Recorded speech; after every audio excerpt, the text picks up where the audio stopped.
So good morning from New York. Welcome. Hello, everybody around the world for this second virtual Beyond GDP sprint in 2023. Benson wrote in my notes that we are really truly sprinting. We are, because we started just a few days ago and we continue next week. So I hope we will not get breathless in this exercise. So Richard will give us a more substantive look back at our first session 2 weeks ago. But let me just pick up on the numbers. After all, we are statisticians, and brag a little bit. We were 260 people in the first session, so we must be doing something right. And what was really nice in particular is that we had the different statistical domains or expertise in the room: national accounts, social demographic statistics, environment, economic accounting, and environment statistics, and geospatial. So I think we are creating here something like a Beyond GDP community. And that's a good thing. So let's grow and let's tell other people that you are having fun. And because there are still a number of sessions to go, and we certainly also need all hands on deck with this rather challenging task. As good statisticians, we looked a little bit more into the numbers and asked the people where they're really truly coming from sector-wise. And we had, like, I have here a little bar chart in front of me, which, like, out of the 500 people that had expressed their interest by registering, 200 were national accountants. Well, okay, that's normal if you put GDP in the title of your event. But then we had 119 social and demographic statisticians, quite a number of the environmental area, and also geospatial experts. So I think that's always a good thing if we work together. That is also the ambition of the networks. And I think it is good that, coming from the different statistical areas, we sit together and bring our knowledge and expertise. We all have slightly different ways of dealing with data sources. We have different data sources. We have different classifications. We have different quality assurance procedures and methods, but we need to bring all of that together. Because on the user side, everything is connected. The users don't want compartmentalize the information just on the social aspect of the reality or the economic aspect of the reality. They really need to make policy decisions and sometimes evaluate their trade-offs. In order to do that, we need information systems. So we also, on the producer side, need to create this community. And I think the Beyond GDP is an excellent way of doing that. And I always joke that when different people start working together, there's a real danger that they start understanding each other and respecting each other and that's exactly what's happening here. So that's I'm very happy for that, and I thank everybody. Today we are looking at what some people have already done to move that GDP beyond forward. Different countries, international organizations, research institutes, and academia. Always the fundamental principle number one is don't ever reinvent the wheel again, but always build on what's already out there and connect it and add value. So that's what we are doing here. We're going to hear quite a number of very interesting presentations. So thank you to all of the speakers who are connected today. And of course, thank you to the people who are always working hard in the background to put this thing together. I mean, today we have Richard here as my co-lead for today's event from the UK Office of National Statistics. And then, of course, we have the whole network of economic statisticians infrastructure behind us. And we just had a meeting this week, so we are not only sprinting, we are also having executive board meetings of the network. And there, of course, Canada and Maldives are in the lead, and Statistics Netherlands and the BEA are playing leading roles in the Bureau. And of course, my team and UNSD is supporting all of that. So that's how we got here. And I think I'll stop right here and turn over to Richard, who can say a little bit more about today also and what happened last time. Thanks. Thank you. I'm just going to share my slides. Hopefully you'll be able to see them in just a second. And I'll be able to see you. Welcome everybody. It's a great pleasure to see so many people joining us today. I think they are some really excellent speakers that we've been able to pull together for this session. And I know I've been looking forward to it, so I hope you'll enjoy it as well, and we'll be able to get some really good discussion moving forward.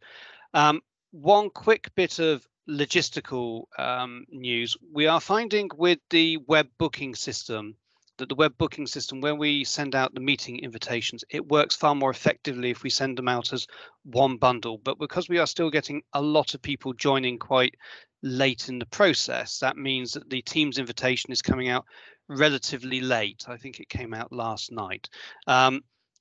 Please do put up with us on this. I think it's something we're going to need to work through and with through the sprint. But if you could please put holds in your diary and know the meeting invitation will come. It will always come.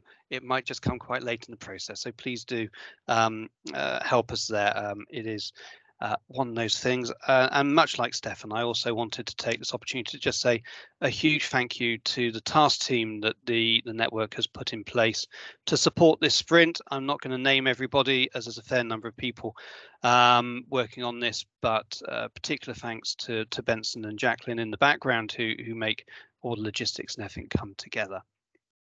To give you a quick idea of what we're going to run through today, we're going to run through 3 sessions, an update on the work of the United Nations, primarily from Anu Peltola and the Horizon Research project from Rutger Hoekstra.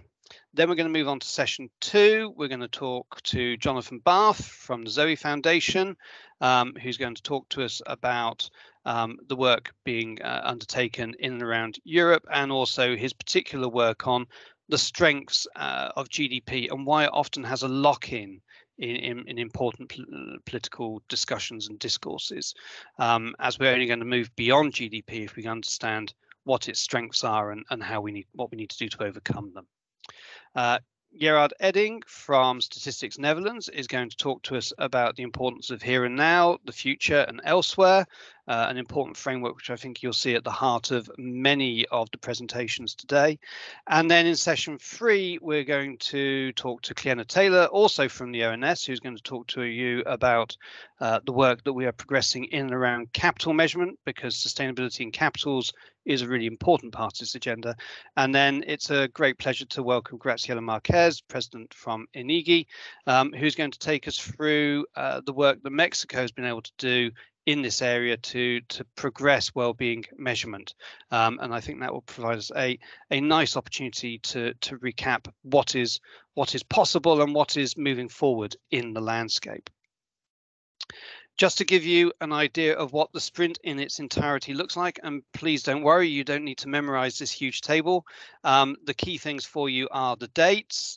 So June 22nd, so this time next week, we're going to hold a session which will be led by Sonia Rezan from Statistics Canada on environmental, social, and I always forget the G, so ESG business data. We often think in well-being terms about individuals, about households, about communities, but actually the business community is also gathering data and thinking about how it plays its part in understanding these items, these topics. And we think this is the first time that as a community we are going to have the opportunity to really interrogate a number of the leading thinkers in the field of ESG data from this perspective. So I warmly invite you along. I think that will be a hugely exciting session for us to see. Then we're going to take a summer break. That will allow the task team to work through the things that we've already reviewed. And on September the 7th, we will reconvene to look at domestic dashboards. Many countries have well-being dashboards of various forms, and this will give us an opportunity to bring together reflections and understand who is measuring what they're including, where are the commonalities and where are the differences. And so I think there's be a lot there that people will be able to take away and think about in terms of application for their particular economies. Session 5 on September the 14th is going to focus in on distributional issues.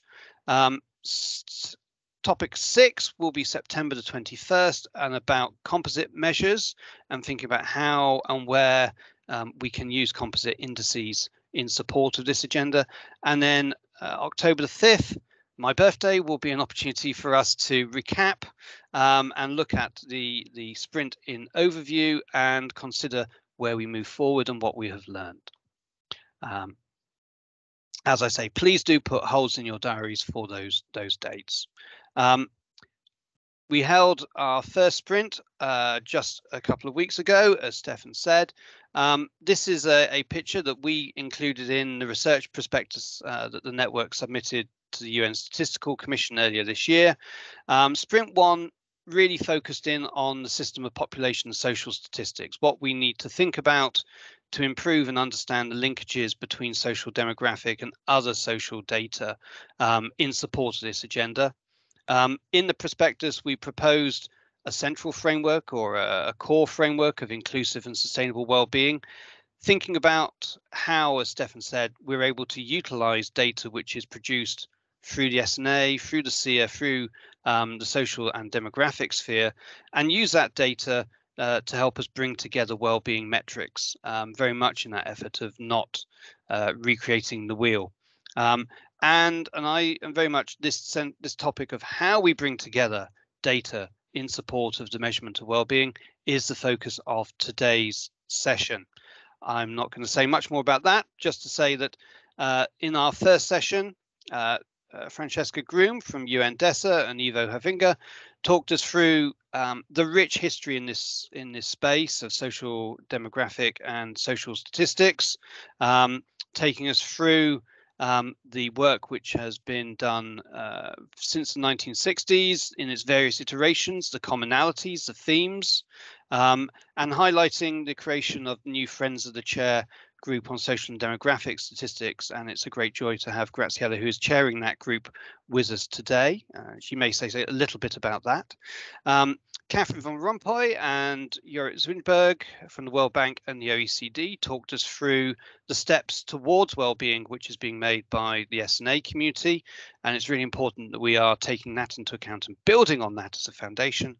And Steve McFeely and Rafael Diaz de Medina then took their particular topic areas and considered how their frameworks link and where we have the potential to harmonize and bring those together and bring greater coherence if we are thinking about how we structure a wider system for social and population data.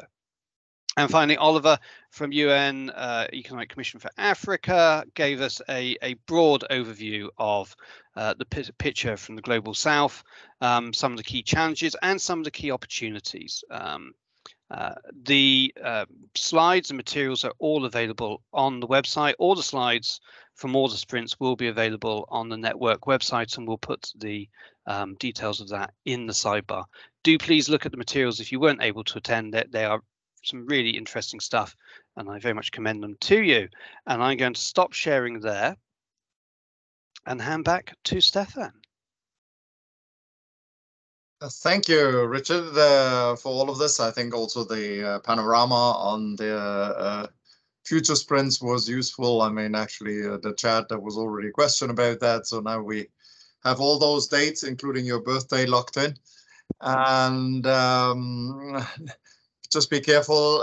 We do sprinting a lot in June, and you get a little pause, but then in September, there is quite a full-minute run on the agenda. So let's reconnect then latest. Okay, there will be a little bit of ping pong between Richard and me here. First, at the beginning, you hear a little bit more from me, and then more at the end towards the second half from Richard. And he'll get the last word, which is obviously always the most important one. But let's start with session 2. Just dive right in and listen about some really important context of our debates and our exchanges. One is at the UN level, and the other one is from Horizon Research.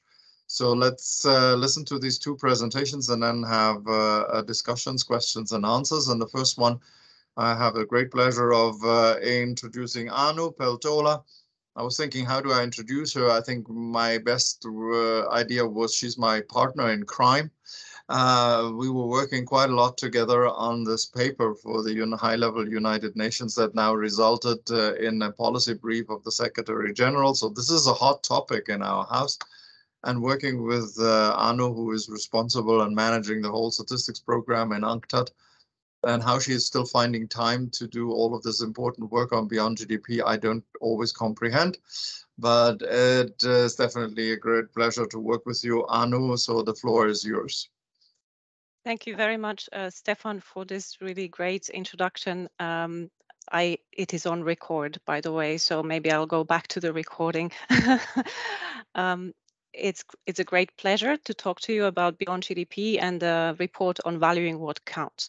I've been talking a lot to policymakers, so it's really refreshing to talk to statisticians. So you bet I will skip lots of the discussion that I have to do with the countries when I try to explain what GDP is about, what are the strengths and weaknesses, and why we need also something else in addition, and why we have to learn from the strength of the GDP. I have a presentation. Let me see if I can find it directly and share it. Yes, put it in the presentation mode. So I hope you can see. Yes, I see the thumb up.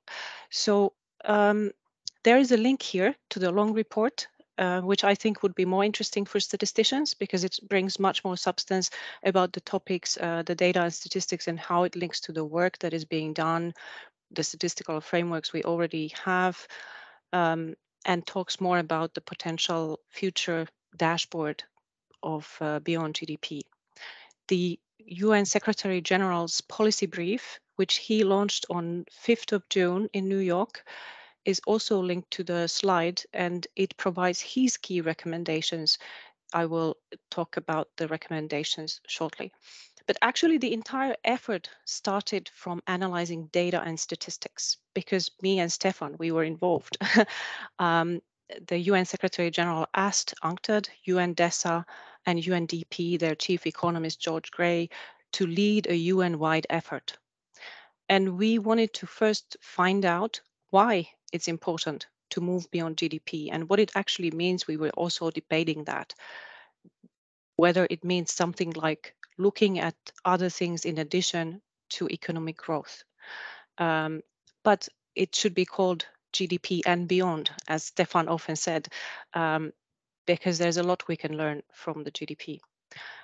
We looked at the data to analyze what are the key trends, what's happening in the world, and what really backs up the reason that we should urgently change.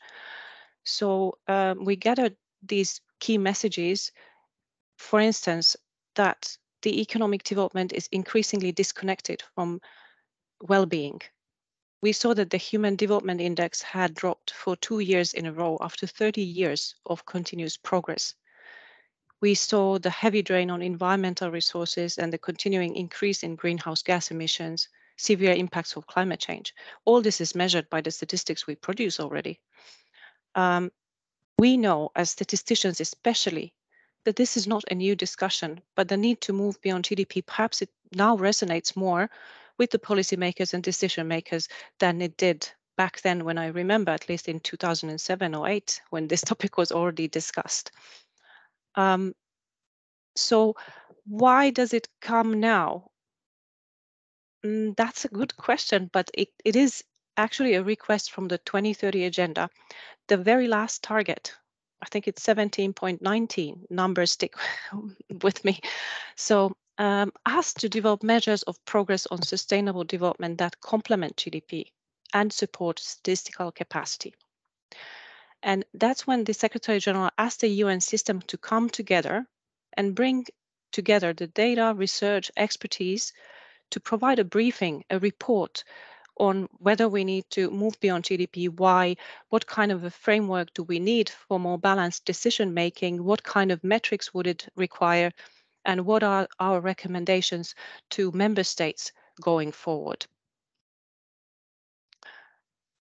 So I will not talk about the GDP more to you. I would just just say that there's a lot we can learn from the strength and success of GDP when we are thinking about other strong indicators. For one, it sits on a robust framework of the system of national accounts. We also have the system of environmental economic accounts that could be the host of strong indicators in the future, and already is a host, but we haven't really had the headline indicators from there yet. Now is the time to propose that. So here's the framework. We identified, based on this analysis of trends, 6 major issues that require attention. So what is up there is outcomes.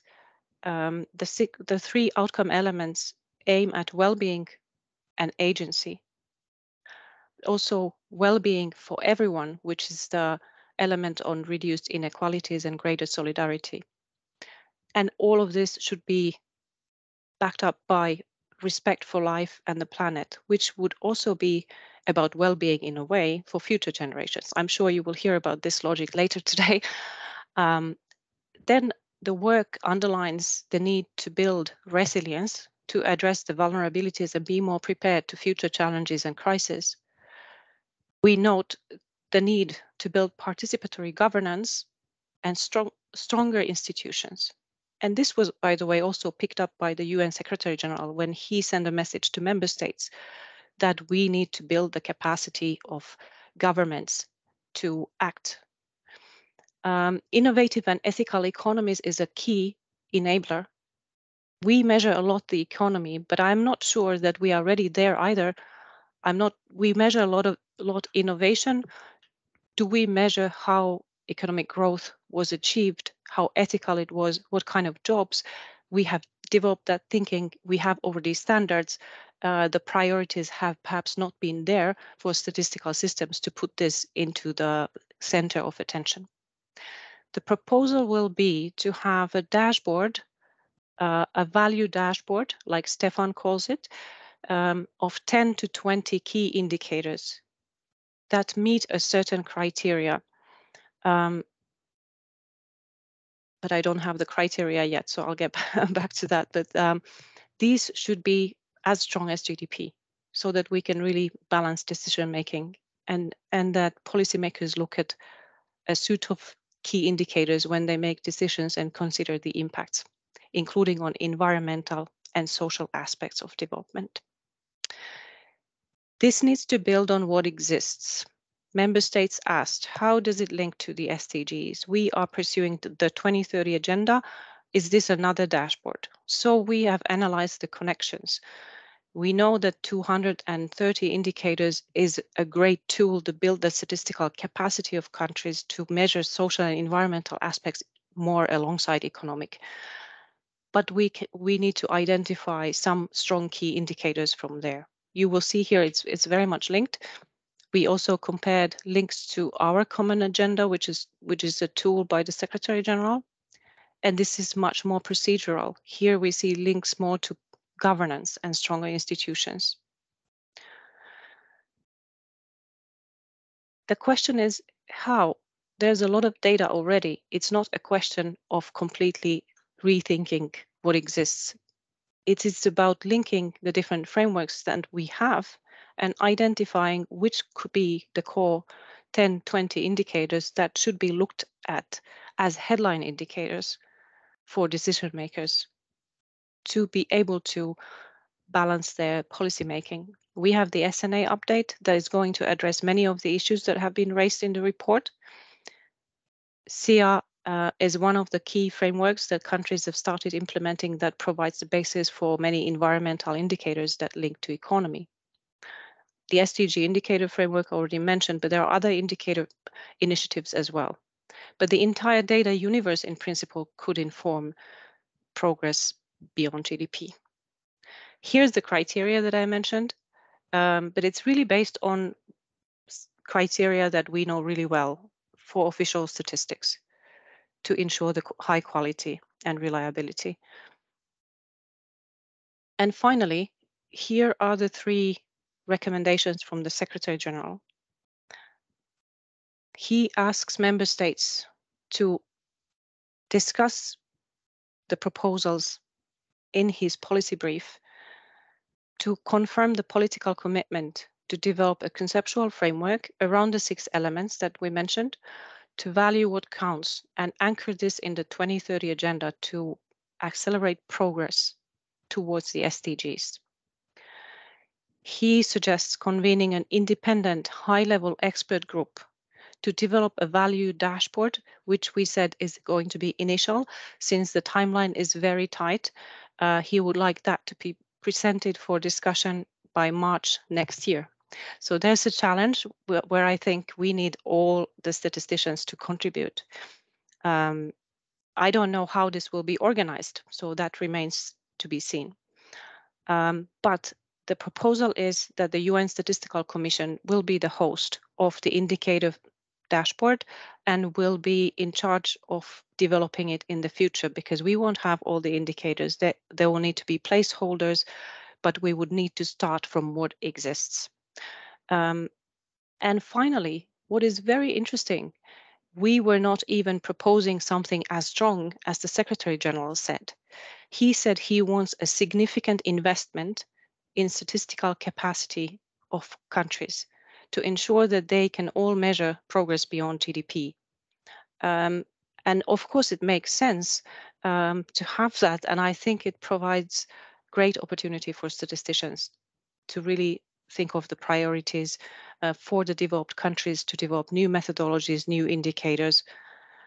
All this requires 2 pathways, which we discussed in the longer report.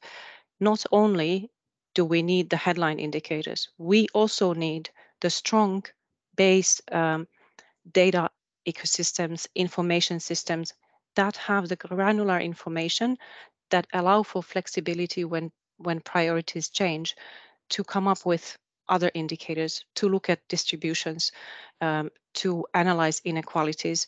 So there needs to be 2 tracks in this capacity development. It's a major challenge, so I'm just very interested in hearing the discussion. I stop here. Thank you so much. Thank you, Anu, very much. And it's interesting and fun. I mean, this is a joint presentation, and I've made that presentation a couple of times already, and now it's the first time somebody makes a presentation back to me. So it's always interesting to compare the nuances. But it was I was funny. going to say you are going to complement my messaging.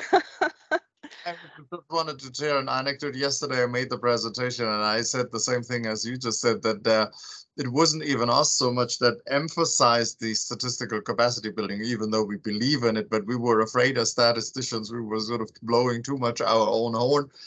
And it was really the Secretary General who brought that investment and capacity building dimension back in a very strong language. And when I said that yesterday, somebody said, I don't believe you.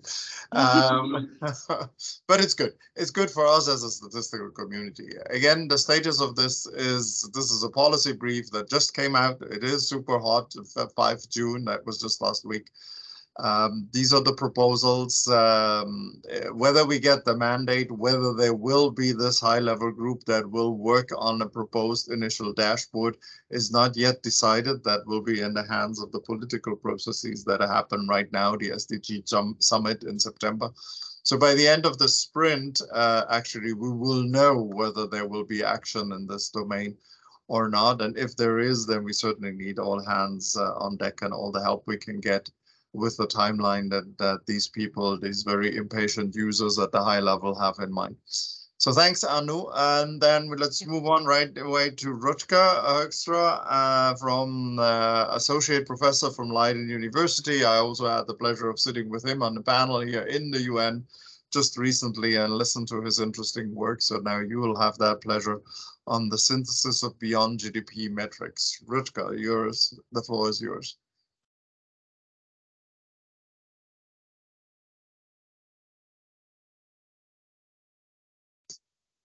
Still muted? You don't want to do that?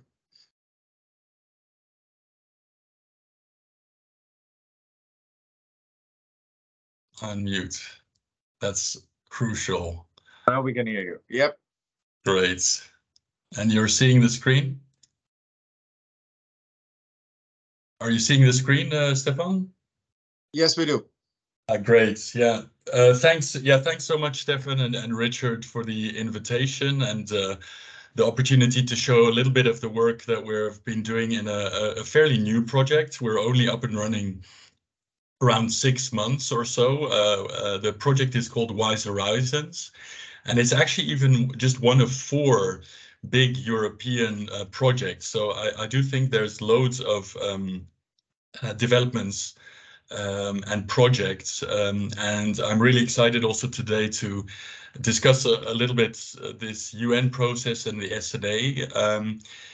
Just to clarify, the Wise Horizons project is basically the consortium members come from a very strong scientific foundation. So a lot of the collaborators of Tim Jackson are collaborating.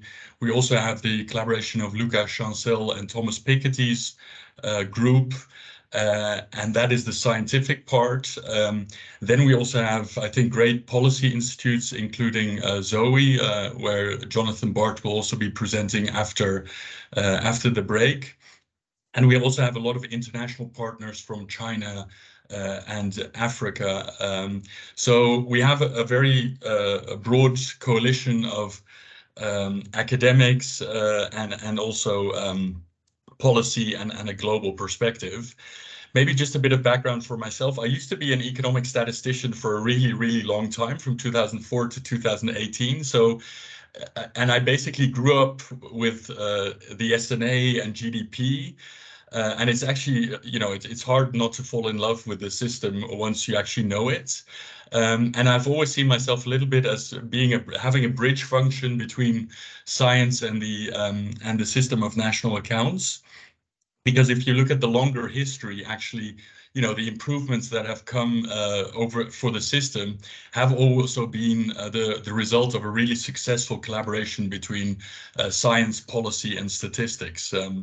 So I just like to reflect a little bit on a small portion, actually, of what we've done in Wise Horizons, which is a synthesis of Beyond GDP metrics. Now, before I do that, just taking a little step back in terms of what role do metrics actually have in transformational change. This is actually a model that we're working with in Wise Horizons. It's inspired very much by the work that Jonathan also will be presenting after the break, where there's basically 3 dimensions to look at this issue. There's the technical dimension, which I think a lot of the audience today is interested in. You know, how are these things measured? There's the governance level. You know, how do you get actually these metrics used in governance and policies? And even, I guess, more fundamentally, how does it also affect the narrative level? And I think this is a really good framework, which I think I also covered a couple of these things in the books, and in the literature it's also mentioned these kind of things. But I think it's a useful way to think of this, the role of metrics in this transformational change. If you also want to look at GDP from this perspective, I find it actually interesting to start looking at the narrative level first. So this is some analysis that we did on the New York Times, just to see, you know, the use of certain terminology in New York Times articles. And you basically see that words like economy and economic really show a secular increase over the whole century that we have the archives articles, and word like economic growth didn't actually really get used in the New York Times in up to the 1950s, so to speak. So, and you see also that during crises, basically the use of the words become more important. So it does show you that even at the narrative level, I think the technical and the governance level did actually have an impact on the way we perceive actually our society. And that's also where the technical and the governance level come in. You know, I think we all know that basically before 1953, you know, we didn't really have a standard like the SNA, and there was loads of different ways of measuring national income. But then it became ingrained in our governance, in you know, agreements on payments to the UN or the European Commission. So there was really a transition also where it started to be used in governance. And the same holds for macroeconomic modeling, where there were loads of different ones. And then at some stage, they also became institutionalized in our many institutions. So I think it's also a way to actually analyze the success of GDP. Now, what I think actually is really important is that if you're trying to connect all of those levels of society, it's really also important to realize how important actually the technical level is in terms of defining some core terms in the narrative and in governance. So I think in that sense, this is also why I think the system of national accounts is just so important. It does really define the terms that we have in our society, and it's therefore shapes kind of the coordination between all the different levels of governance and narratives that we have. So consumption, productivity, the economy, these are all terms basically that are then governed also at the technical level, and they work at the various levels as well. And so leading up to the beyond GDP debates, there's loads of beyond GDP metrics, and I think that's also a good thing. And I think we also need to be clear that these are just a summary of the many different ones, but there are around 10 to 15 that I would regard as being the most the most impactful, so to speak. But it does also show that not just on methodological grounds, but also in terms of terminology, there's a lot of differences. And basically, I've decided that my career will be devoted not to developing any new metric, but rather to synthesizing and seeing what are the overlaps and what are the consistencies really between all of these different systems, and also the system of national accounts and the SIA, for example. So that's where I think this new UN process is so exciting, is that it actually already, because of its conceptual foundation that Anu just showed, where we're simply saying, well-being and agency of the current generation, there's an aspect of the future generation and well-being, and there's an aspect of distribution.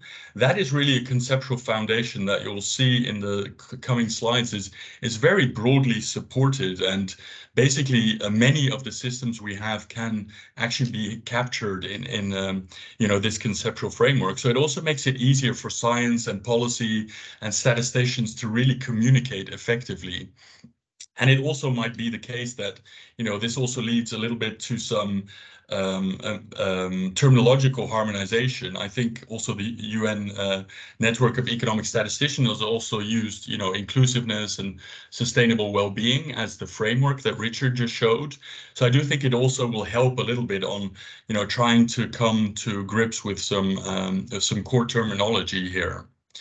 So what have we done in the Wise Horizons project? Well, we've created actually an overview of all the different methods that have been created in the last 50 years or so. It's not a complete overview, but I do think you'll recognize a lot of the metrics from other overviews.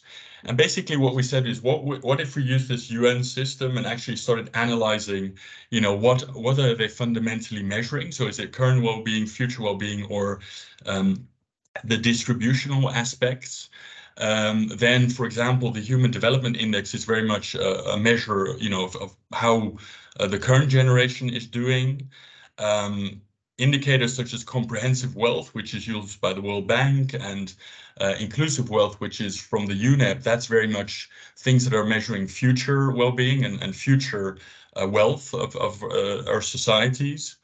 And for example, donut economics, you can really interpret the outer ring of the donut as being very much a focus on sustainability, and the inner part of the donut really looking at inclusivity parts, which are the groups and people that are actually falling behind, for example. One other thing to say is that inclusion is not just within countries, but it's also about, the disparities that we see in the global north and global south and between countries. So there is also that dimension to the inclusive dimensions. Now, you know, what might, for example, the UN system take from this overview?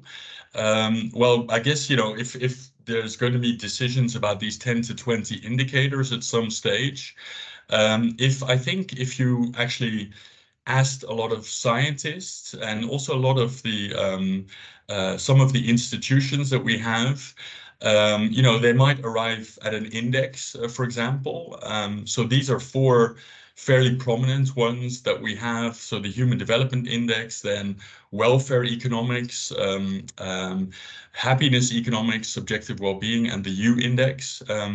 And, you know, a lot of Nobel Prize winners have been thinking about these ways to measure well-being or things that are, you know, looking at the current quality of generations. And the UNDP, of course, does a wonderful job in terms of the Human Development Index and developing that further. And of course, when you look at inclusion, then that is about the distribution of these average measures, either, you know, through national inequality guidelines or gender inequalities within countries, but also looking at global disparities, for example, between the Human Development Index. So I think, you know, for many scientists, you know, they would start arriving at indexes, for example. But probably because what Anu was saying about, you know, they need to be recognizable, they need to be in countries, so to speak. What could also happen in this discussion is that you really start focusing more on the actual indicators. So underlying a lot of these indexes are, of course, the determinants of well-being, which might be education, health, and social connections. And there we can analyze all the different indexes and dashboards that have well-being in them. And we've also provided, have an overview of the global of a couple of country examples of dashboards, for example, where we can analyze which indicators are already being used. And then, of course, you can also look at the inclusivity parts of those things where there's inequalities in those various domains. So I think in a policy process, it quite often also reverts to these kind of indicators, for example. And then, of course, in the sustainability space, there's the same arguments. There are indexes like comprehensive wealth and inclusive wealth used by the World Bank and UNEP, and there's more natural science perspective used in the planetary boundaries framework, for example. And also there you can have a look at the indicators, which are more towards biodiversity, climate change, perhaps aging society. So also there is a discussion on indexes and indicators, so to speak. Now you can find all of this, a lot of this information at the website www.beyondgdp.world, where we're trying to make as much of this information available. And that also leads me to, you know, just 3 slides on the Wise Horizons project. Basically, we already have, although we've only been up and running for 6 months, we do have already a couple of resources. First, the World Inequality Database from Lucas Chancel and Thomas Piketty. That's, of course, that has been up and running, I think, for many years and builds on you know, I think more than a decade or more of work on inequalities.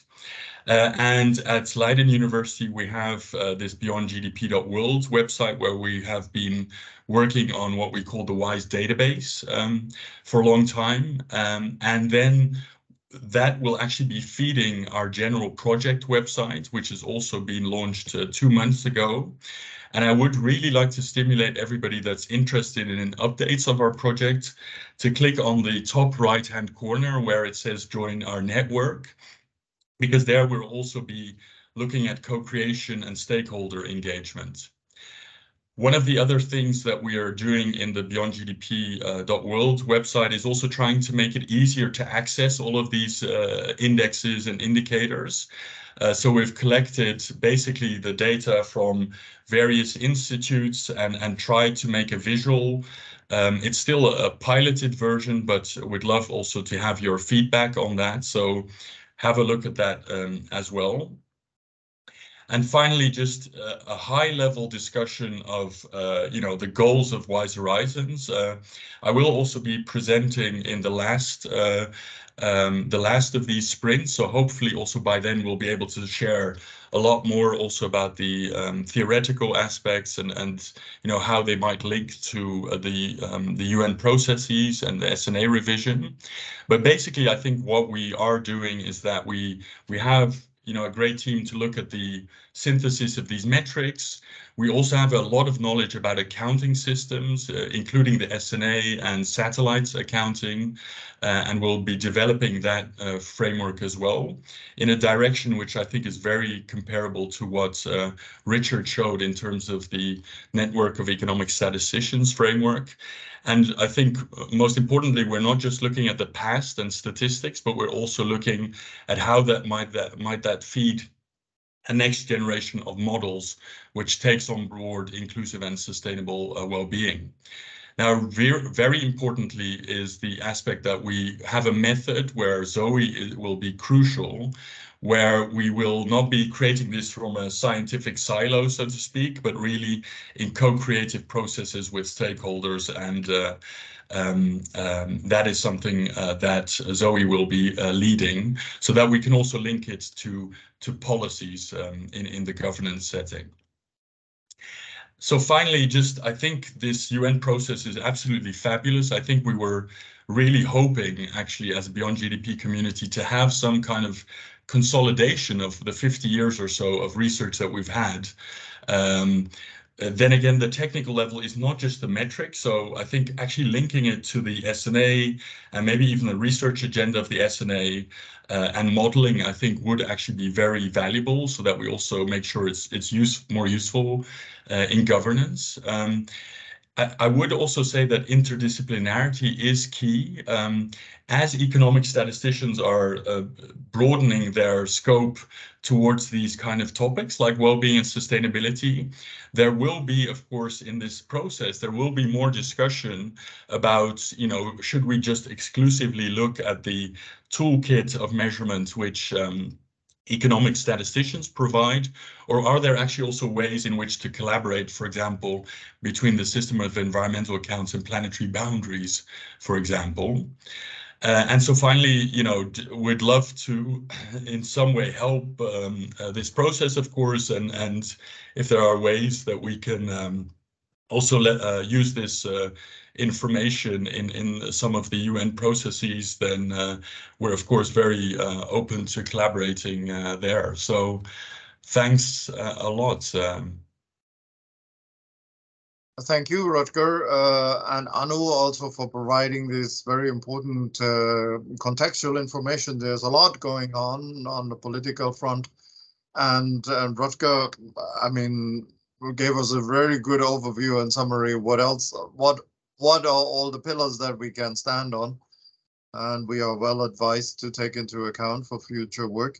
I also have some good news in terms of participation. I was just looking at the numbers. We are in the high triple digits here, 170 people. So we have a few minutes for questions and answers. So if you would like to, let me just open the chat also. I mean, either raise your hand. The chat is right now mostly sharing background information and documents. But if you have a question, yes, I see a question here from Ishan. Hi, Stefan. Hi, Rutger. Hi, everyone. It's a question for Anu and maybe for you, Stefan, as well. The Valuing What Count report, the Valuing What Counts report has a section where it talks about the need for what it calls, in inverted commas, a political moonshot to go beyond, GDP. So yes, everything that we're hearing is happening, but then, there needs to be a sort of a priority shift or some kind of, and I just wondered, to be honest, I wasn't sure that would survive the final publication, because it's, it's sort of slightly radical stuff here, dare I say it. But so is that on the cards? Is that happening? Is that something that you're looking at? Anu, I'll give you the floor to go first. Thank you. Yes, that's a great question, because as statisticians, it's not us probably who suggested the moonshot, but this is really the thinking across the UN system, that the policy needs to change. What does it matter if we have new metrics or new dashboard if it doesn't have an impact? So that's, I think, the intention of the Secretary General of the UN, to have that discussion with the member states. And these briefings have already started, and since the spring, before the policy brief came out, because we wanted already to include some of the country perspectives. We have seen many different questions, but I would say that in the last briefings where I have participated, there has been a really positive feeling of urgency, that this needs to happen, and it needs to happen now, because we are already too late if we look at the data. And the SDG summit will discuss countries' commitment to moving beyond GDP. Whether someone can change really policies, maybe, because as we heard from Rutger, I think it's really insightful that economic growth is not such an old term. So maybe there can be new terms that are discussed in the future in the same way. But an interesting question. Thank you. I don't know if Stefan wants to add something. Oh, thank you. I mean, there's always the balance between the political and the technical here. It's and obviously the two have to work together here closely, because neither side can solve this problem alone. We have a question from Rajiv. Thank you. Hello, everyone. So I have a couple of questions based on what I heard. So first, I mean, do we have any agreeable framework in front of us, since we are sprinting to it?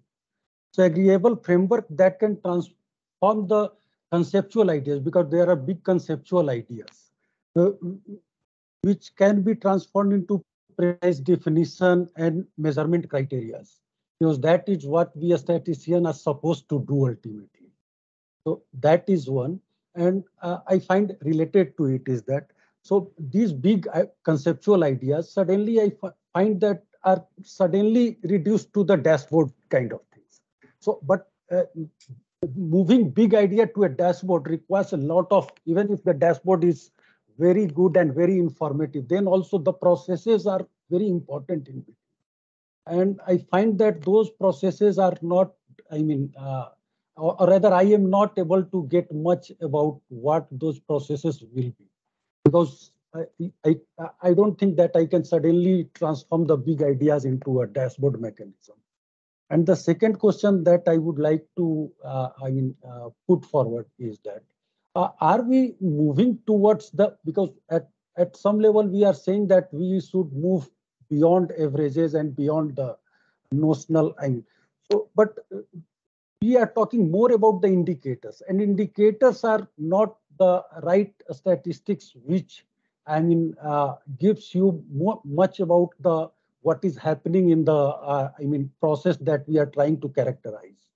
So and more of the discussion is going towards indicator based.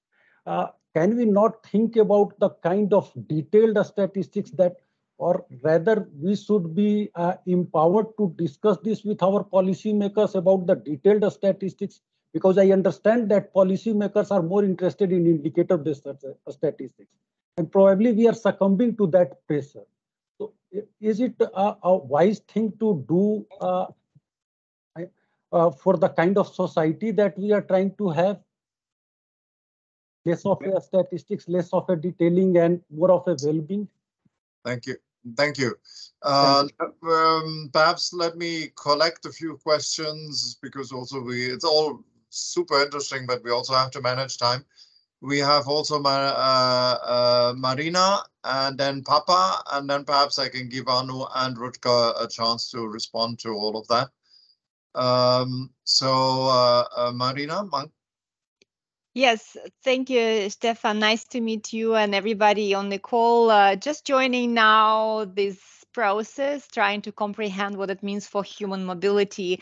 Of course, for us, the agenda leaving no one behind and inclusion is critical. Multiple indices.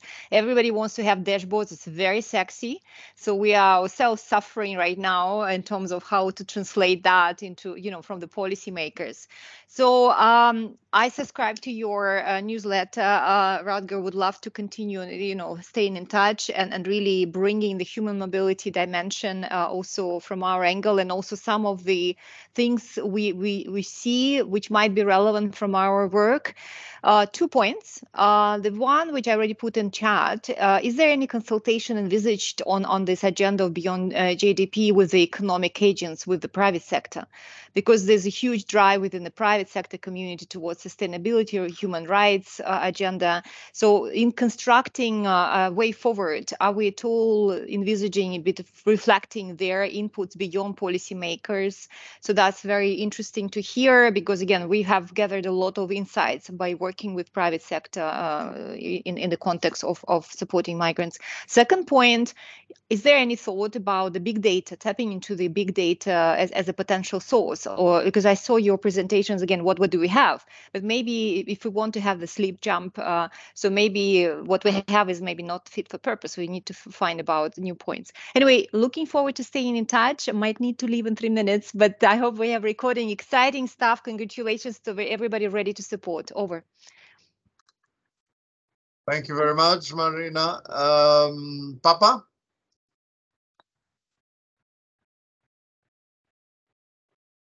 Fun, and sorry for staying off camera. Really exciting stuff. So my question is more related to essentially, the eventual link with SDGs. So, essentially, I guess the question is, if we are going for a limited set of headline indicators, so to call it, because I remember having that conversation early on in the SDGs where, I think what was being proposed was also in some quarters was just a limited set of headline, one indicator per goal or something like that. So is it going in that direction? But also, what will be ultimately the link between this and the SDGs if some priority indicators are being selected? I know that a lot of countries, for example, have been prioritizing, have been looking at SDGs and doing their own prioritization processes. Is this going to be a collection of those to basically look at what are the priorities, or are we expected countries also to customize whatever we select? So really, I think again, just trying to understand essentially the link between this process and the SDGs, and ultimately how those two will play out. Thank you. Thank you. Very important question. I got one additional request for the floor, but then I think we will have to move on because we have also other interesting session. So, Ovonk, Uysal. Hi. My question to Rutger. On metrics and accounts, we are all very clear, I assume, as statistics background. However, on models that you mentioned in your presentation, or as it is called in my agency, integrated assessments, could you clarify what type of a relationship you foresee between these level of products and metrics and accounts?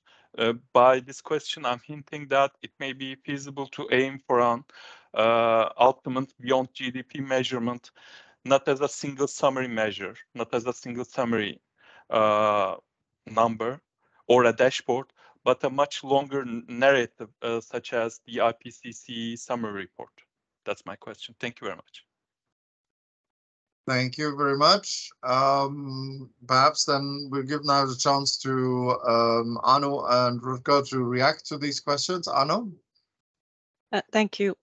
On the question about the framework, I think there is no measurement framework yet, at least. And this was developed in a short time period. So now is the time to consider how we want to move forward.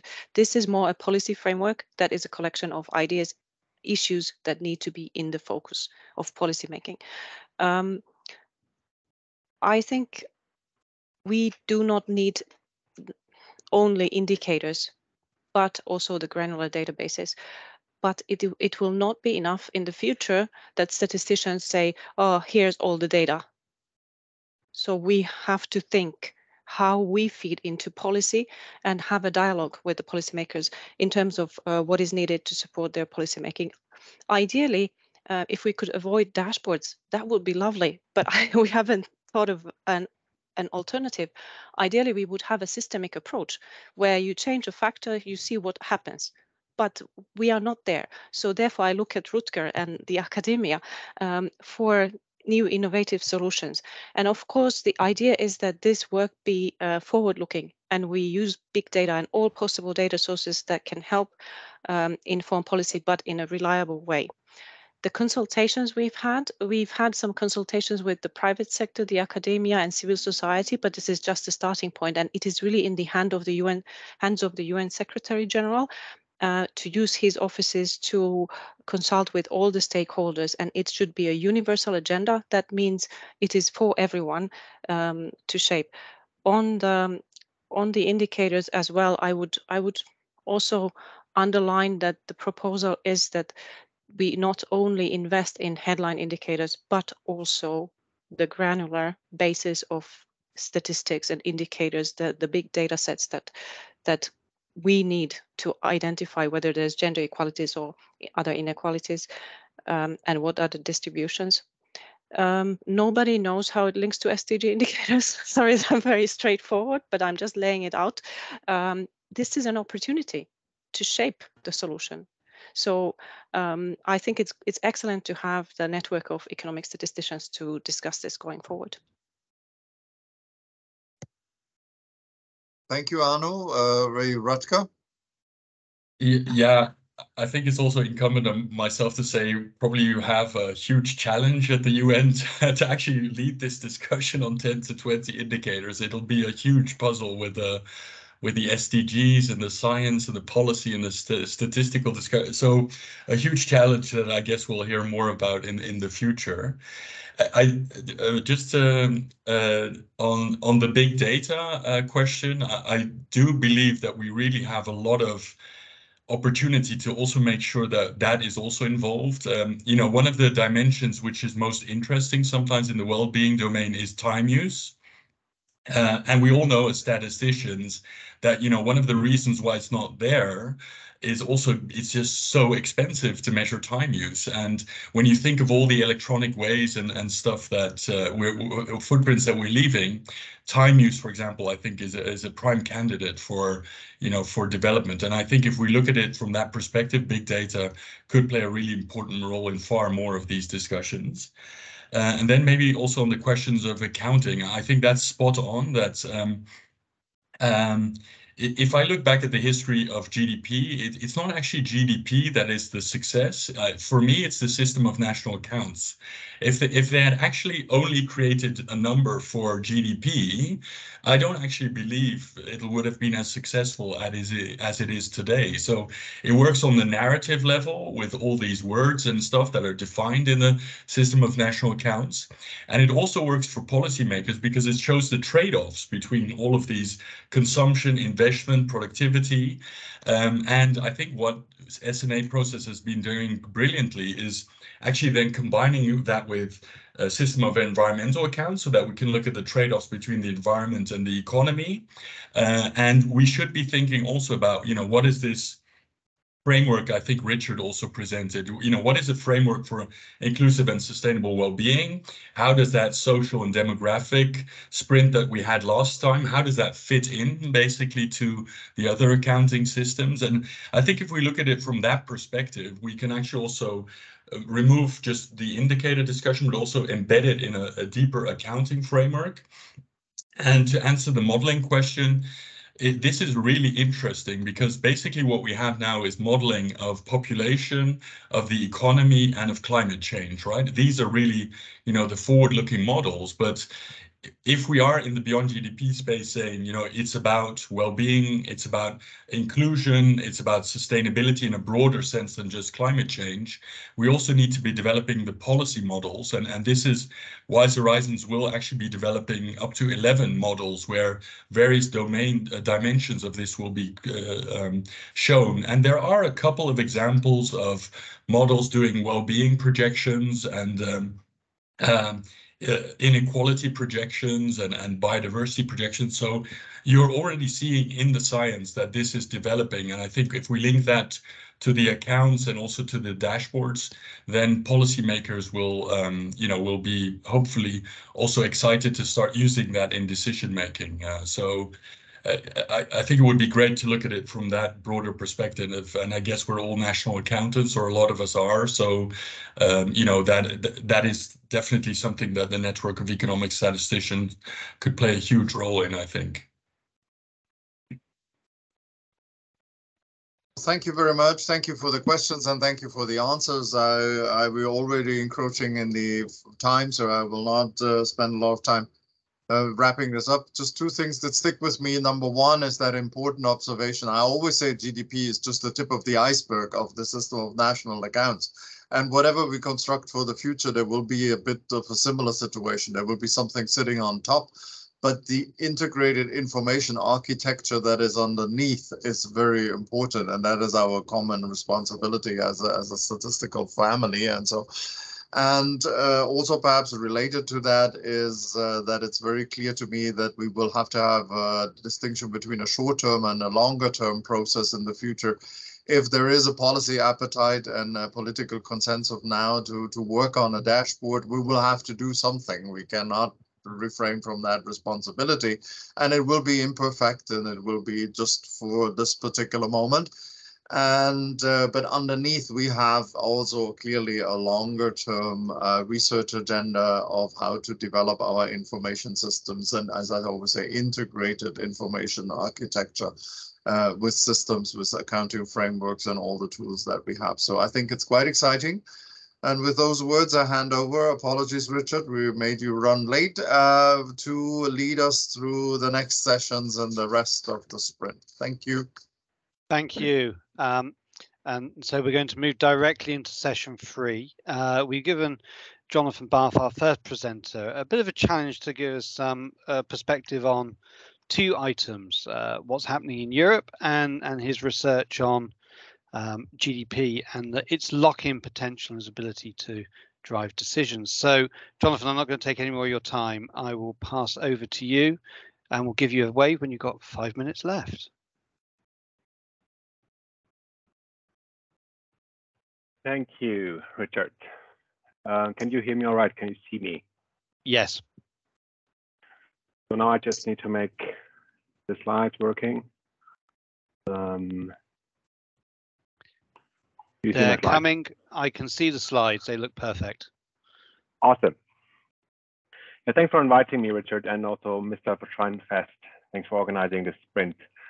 I think it's really nice that we have the opportunity to discuss on these very crucial issues.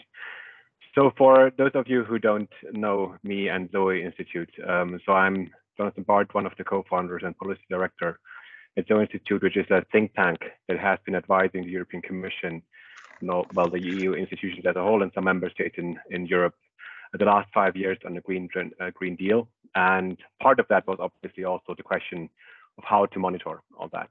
I will have the chance to dive into some of the topics that have been mentioned before, particularly on the question how to make the indicators actually matter and how the link between the statistical side and the policy side actually looks like. And I will start with a quick personal story. So, I mean, many of you know the Beyond GDP debate is very old, and I am dealing with the topic since 10 years from now. And when I started the journey, I really was convinced, okay, well, it's a technical problem. And this is basically links to what Rutger has said. GDP has such a strong, standardized, harmonized methodology and framework, which is basically the backbone of its power. And this is really what I thought, that if we want to move forward with beyond GDP, not only as measurement but also make it relevant in policy, then we first of all need to solve those technical issues. So questions like, what do we measure? How do we measure it? What are the challenges in that in terms of methodology and so forth? And I mean, maybe that's the reason for that was that I'm also coming from research, so I'm like usually very interested in all these methodological questions, and I really have a lot of fun discussing them. But then actually shifting a bit more to policy, I figured then out very quickly, obviously, as many of you probably also did, that even for the frameworks where we have the highest statistical standards, I'm thinking, for example, of the system of environmental and economic accounts, even those frameworks don't really matter in policymaking.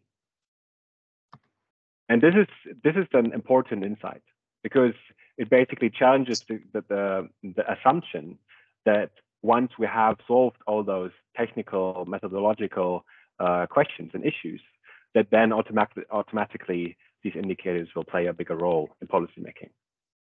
I don't think that is the case. And so to make beyond GDP matter for political decisions, I think we need to discuss issues beyond only the question of well, standardization and harmonization and methodological challenges. I don't say that those are not important, but I just want to complement that discussion.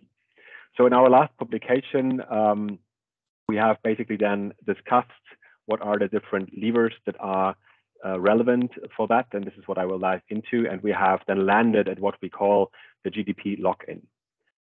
So what are the dynamics in policymaking that kind of create a reinforcing cycle for GDP, and at the same time also make it so difficult for other indicators, be it well-being indicators, be it sustainability indicators, to compete with GDP? And then obviously following that, what is then needed? What are the levers to make this beyond GDP data, to make the well-being and sustainability indicators matter? So those of you who are not familiar with the European well, beyond GDP debate, Richard asked me to bring some like slides on like where does Europe actually stand and what is happening there. So in one report that we published 2 years ago, so this is a bit outdated, we kind of compared various monitoring frameworks that the EU has, which you see here on the left side, and looked into the question, what indicators are covered by these frameworks, to understand how comprehensive, how systemic are these monitoring frameworks. The yellow dots here then indicate that none of the indicators is included. So the columns here basically are then, for example, social issues on the left side, reaching from political voice, food, health, education, water, networks, social equity.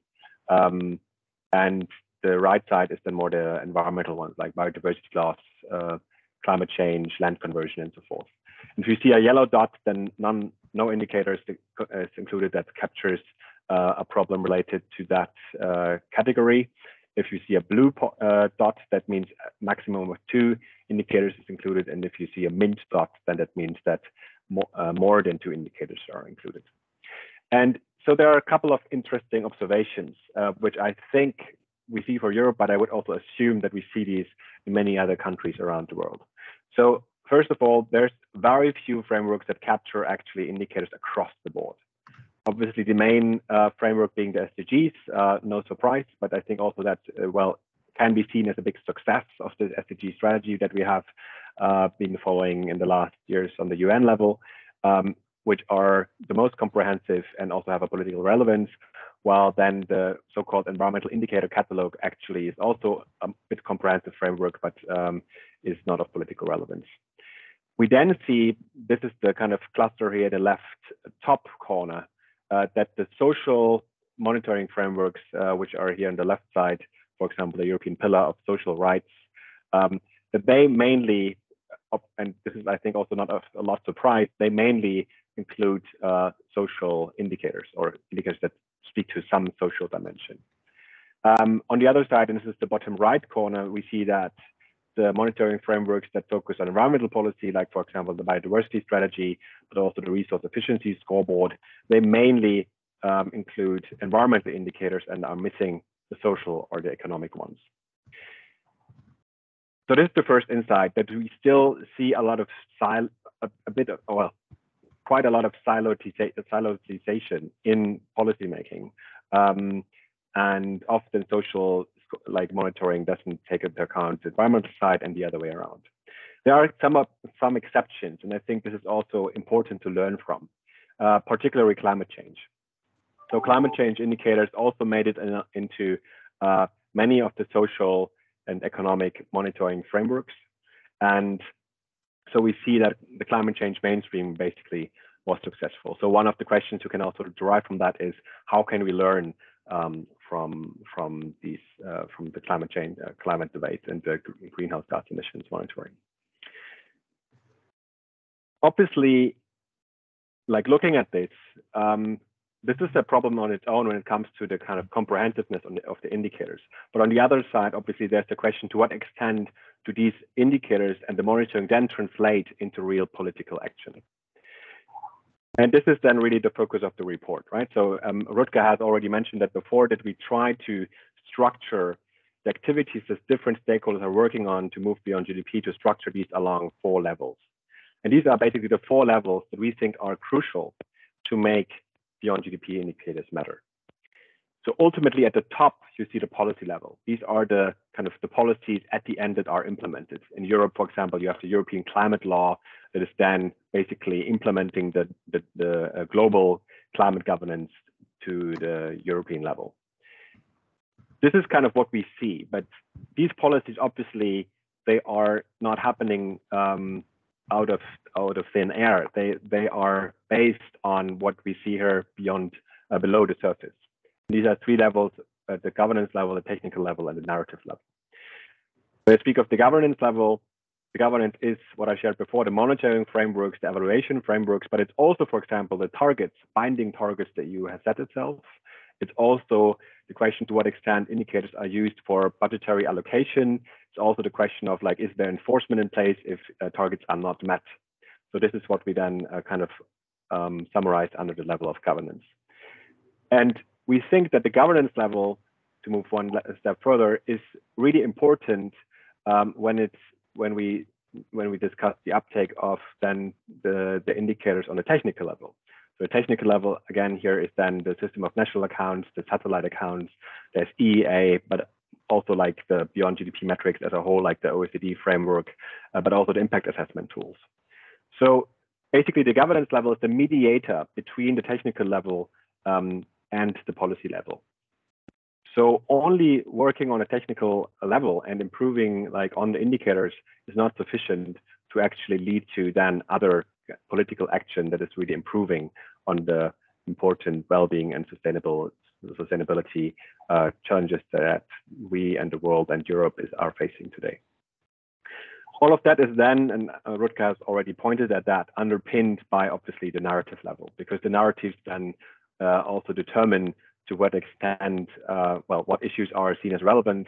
And I think one positive case is also, again, here, climate change, where we see that climate change has become made a big attention also for journalists and media, and through that also then channels into the other levels. But obviously, those are not linear, right? All of the process of creating policy is very chaotic. So don't think of this as a linear process, but working on each of the levels can increase the likelihood of then political action on whatever beyond GDP topic you choose. Diving a bit deeper in what the EU is doing, I will just give some a quick overview on some of the debates that are happening and underway at the moment. So some of you are probably following the EU a bit more closely and might remember the conference in 2007 that was then launched to, kind of kicked off the Stiglitz-Fettucci Senate Commission that was developing this report.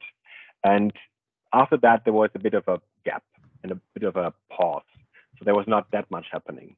But we see that since this commission, which is unfortunately also already reaching the end of its term next year, we will have elections here in Europe. this commission has done a lot, particularly the Green Deal, to also move some of the beyond GDP issues forward. So one thing I want to point is the so-called Transitions Performance Index. So that's an index that's kind of bringing together some beyond GDP indicators, and is also trying, the Commission tries to mainstream this into different political processes. Just last month, the European Parliament has hosted a 4,000 to 5,000 people conference on beyond growth. It was a coalition of 20 MEPs across parties that organized that conference, and also von der Leyen was speaking at this event. We had the opportunity to collaborate closely with the Parliament on that topic. The Commission itself is also currently, and this is the middle bottom here, developing a beyond GDP dashboard. It's very unclear where this is actually leading. They are aiming for 5 key headline indicators. We are trying to convince them that obviously that needs to be aligned with also the global discussions, because I think, well, having just another idea of what this looks like is not really helping. And then we have on an institutional side also the European Environmental Agency, which is currently playing a very big role. So like 2 years ago, they issued this report, Growth Without Economic Growth. They're really pointing at the open questions when it comes to, well, the future of the sustainability transitions and their relation to economic growth, and really also like within the institutions trying to increase the awareness for beyond GDP, but also like the bigger topics related to a shift to other indicators. And then we have some actors, namely the European Economic Social Committee, which is a forum for civil society and business actors to come together that are issuing opinions towards the EU institutions. And they last year also issued an opinion on beyond GDP and like the importance of strengthening the framework. So basically, you see that on the EU level, a lot is happening that can complement the efforts that are happening at UN level. And I really personally hope, but also as a think tank, we try to align with the different actors on the UN side, but also the EU side to promote alignment between these discussions. So I already mentioned before that these 4 levels are important to increase the importance of beyond GDP indicators. And I mentioned that climate change has been one example where this has been, from my view, quite successful, even if obviously the challenge is not solved yet. But compared to other indicators, I think we are a lot further. So the question we are asking and wondering is, how can we replicate or use these insights when we think about climate change, but also the learnings, how GDP gained its power? How can we learn from that to inspire action on other indicators that are not as important in policy making at the moment? So I'm thinking of issues like life satisfaction, time use, land use change, inequality, but also biodiversity. So the following question is then, what is the governance that we need? So assuming that governance is the key lever to make those indicators matter for policy, what is the governance that we need that make these issues matter? Asking that question then brought us to an observation that basically the governance level and the technical level are combined in a very specific manner. So which we then summarized in, well, the reinforcing mechanism of the GDP lock-in. So let me one step back. If we think of GDP, then GDP has gained its power also because it's part of a, well, virtuous cycle, so to say. And it starts on the governance side. For example, here in the upper left corner, that there's a high demand for macroeconomic indicators and accounting frameworks. The demand results from existing economic governance in the EU. For example, we have the Stability and Growth Pact, which is limiting the debt levels of EU member states. And these governance frameworks have GDP as a main indicator to evaluate their success. And these governance frameworks obviously then lead to a bigger demand of political institutions for those indicators. That in turn leads to bigger investments and allocation of resources for data collection and all of that, which then results in improvement of data quality, standardization, and integration of indicators also into models. And then obviously that again increases the likelihood that this indicator, because the quality of data is so high, is then taken up in future governance mechanisms. So if you think of like a recent governance mechanism, like the Resilience Recovery Facility that was a response to COVID, then the allocation of funds was also based on GDP, because basically there wasn't really another indicator with the same level of granularity available that could have done the job. And if you flip that picture around, then you see that for like beyond GDP indicators, not for all of them, as I said, for like SEA, I think we're already quite advanced. But for many, this is like not a virtuous cycle, but a vicious cycle. So because 1 minute. 4 minutes? 1 minute. Sorry. 1 minute. Okay, sorry. There are like the gaps in data quality and standardization and so forth, and that leads to a limited uptake in governance, and that in turn leads to a limited demand, obviously, also for those indicators, which leads to a limited allocation of resources to that. So how can, the question is how to escape this cycle, and how to basically create a virtuous cycle out of the vicious cycle. And we have identified 5 levers for that, and particularly the right 3 ones here, I think, are particularly important. So political target setting, budgetary allocation rules, and enforcement mechanisms that are needed to really make indicators matter in political governance, and through that ensure that the indicators translate into political action. We also have done that for the statistics, but I'm not going into that. And so to answer the question I raised at the beginning, how to make beyond GDP indicators translate into concrete political action, well, I think we need also to push strongly for governance as a main issue. And please look into our reports to also read more on that. Thanks. Thank you so much, Jonathan, and I'm sorry to push you along. That was really excellent stuff. I'm going to take us straight to Gerard Edding, who's going to give us our next presentation, and then we'll have questions and answers on the 2 presentations just at the end of this session. So Gerard, over to you, and I think Benson is going to be sharing your slides for you. Okay, thank you very much, Richard, and also to Stefan for the opportunity to speak at this UNES sprint. My apologies because my security settings of my company laptop did not allow me to, well, share the slides myself. So Benson kindly offered to do that for me. So Benson, if you can put up the slides.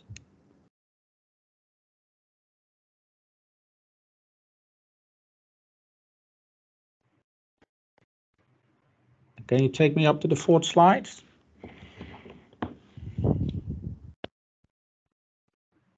And next, Benson. And the next. Yes. Okay. Well, no, the previous one, Benson. Of course, the beyond GDP debate is not new. If you Google, which I really like to do when preparing presentations, you find a lot of quotes and pictures on the topic, also including the famous quote by Robert Kennedy, of course. And what I like to do in this 15 minutes is to take you to give you some insights in the journey we have taken in the Netherlands over the past 9 years in going beyond GDP. And that journey starts about 9 years ago. Next slide. By then, a small revolution happened in the Netherlands. We had a few members of parliament who started the discussion in parliament. Well, we always look at GDP, we always look at employment, we always look at the economy. Shouldn't we as politicians also look at other aspects for which we as the democratic representatives are responsible in governing the Dutch society and Dutch economy?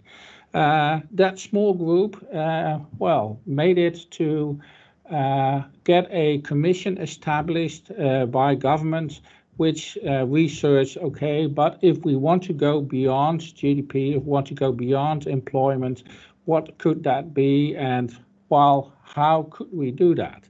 And that small commission, or that commission, when it started, I think we as Statistics Netherlands were the first ones to raise our hands and say, okay, we want to volunteer if you want to talk to experts in the field, because we had done a lot of work in that area. And here you can see the timeline, and I'm not going through the entire timeline. You can find that also in the presentation, which is on the website. But I think an important milestone was January 2017, when we officially were commissioned by the Dutch government, well, to start a project to design a monitor in which, well, we go beyond GDP as a Dutch society. And well, it took us until May 2018 before we produced the first edition of that monitor. And well, I told the parallel with journey, and it's like traveling privately. You go to a destination, or you think you want to go to a destination, and once you're there, it could be either great and you think, okay, this is excellent and we want to explore further in this area, or you think, okay, this is a bit disappointing and we might to travel other ways. And I think that's also the journey we have undertaken in the past 9 years. Next slide. Next slide. But the first question we had in 2017 was, of course, okay, if we want to arrive at the GDP and beyond standard, we have to address some important questions. How do we get a framework which is conceptually sound? How does it link to important global policy initiatives? How do we inform governments, industrial enterprises, and the civil society? And how do we shape the transition agendas towards a more sustainable world? In other words, how do we make a fit-for-purpose monitor? But also, how do we get a monitor which is adaptive to new policy needs and new policy uses? And how, well, can we design it in such a way that it's flexible to suit regional differences? So those are very important questions we had to ask ourselves at the start of the entire project some 9 years ago. Next slide. But luckily, we didn't have to start from scratch. Here you can see the handbook on measuring sustainable development by the UNECE, which is the outcome of work, very important work of the UNECE, the European Commission, and the OECD, which had a task force which, well, Statistics Netherlands also co-chaired, and also with the cooperation of the World Bank and 10 statistical agencies, designed a system to measure well-being and sustainability. And that framework has a few important well, characteristics, and I think one of the most important ones is that it distinguishes for well-being in different dimensions. Next slide, please.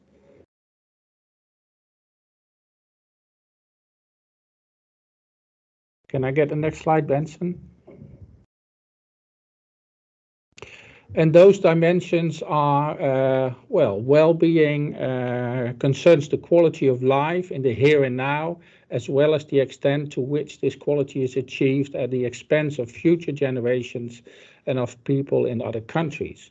Or in other words, the framework looks at how are we doing, all of us who are now in the meeting, but also now living, how are we doing in well-being in the here and now, but also what we do here and now, what does that imply for future generations? So for my children, for our grandchildren, etc., but also for countries, how do we impact with our actions? How do we impact the rest of the world? So those 3 dimensions are an important aspect of the before mentioned international measurement framework of the UNECE, and also, well, well known to many of you. That was one characteristic of the framework. The other one is that it uses themes. So it divides well-being and sustainability in different themes, and in those themes it defines indicators which can be used to describe or monitor how we are doing with well-being and sustainability. Next slide, please. So once we have done that work, well, we came up with an indicator set. We also consulted a lot with our users, so with the ministries, with government. Okay, what indicators could we use? What indicators do we have available in the Netherlands in the Dutch statistical system? But also, and well, then we had to address a very important questions because, well, a few times heard this afternoon, well, we do not want indicator sets because they can become too big and it's very difficult to communicate.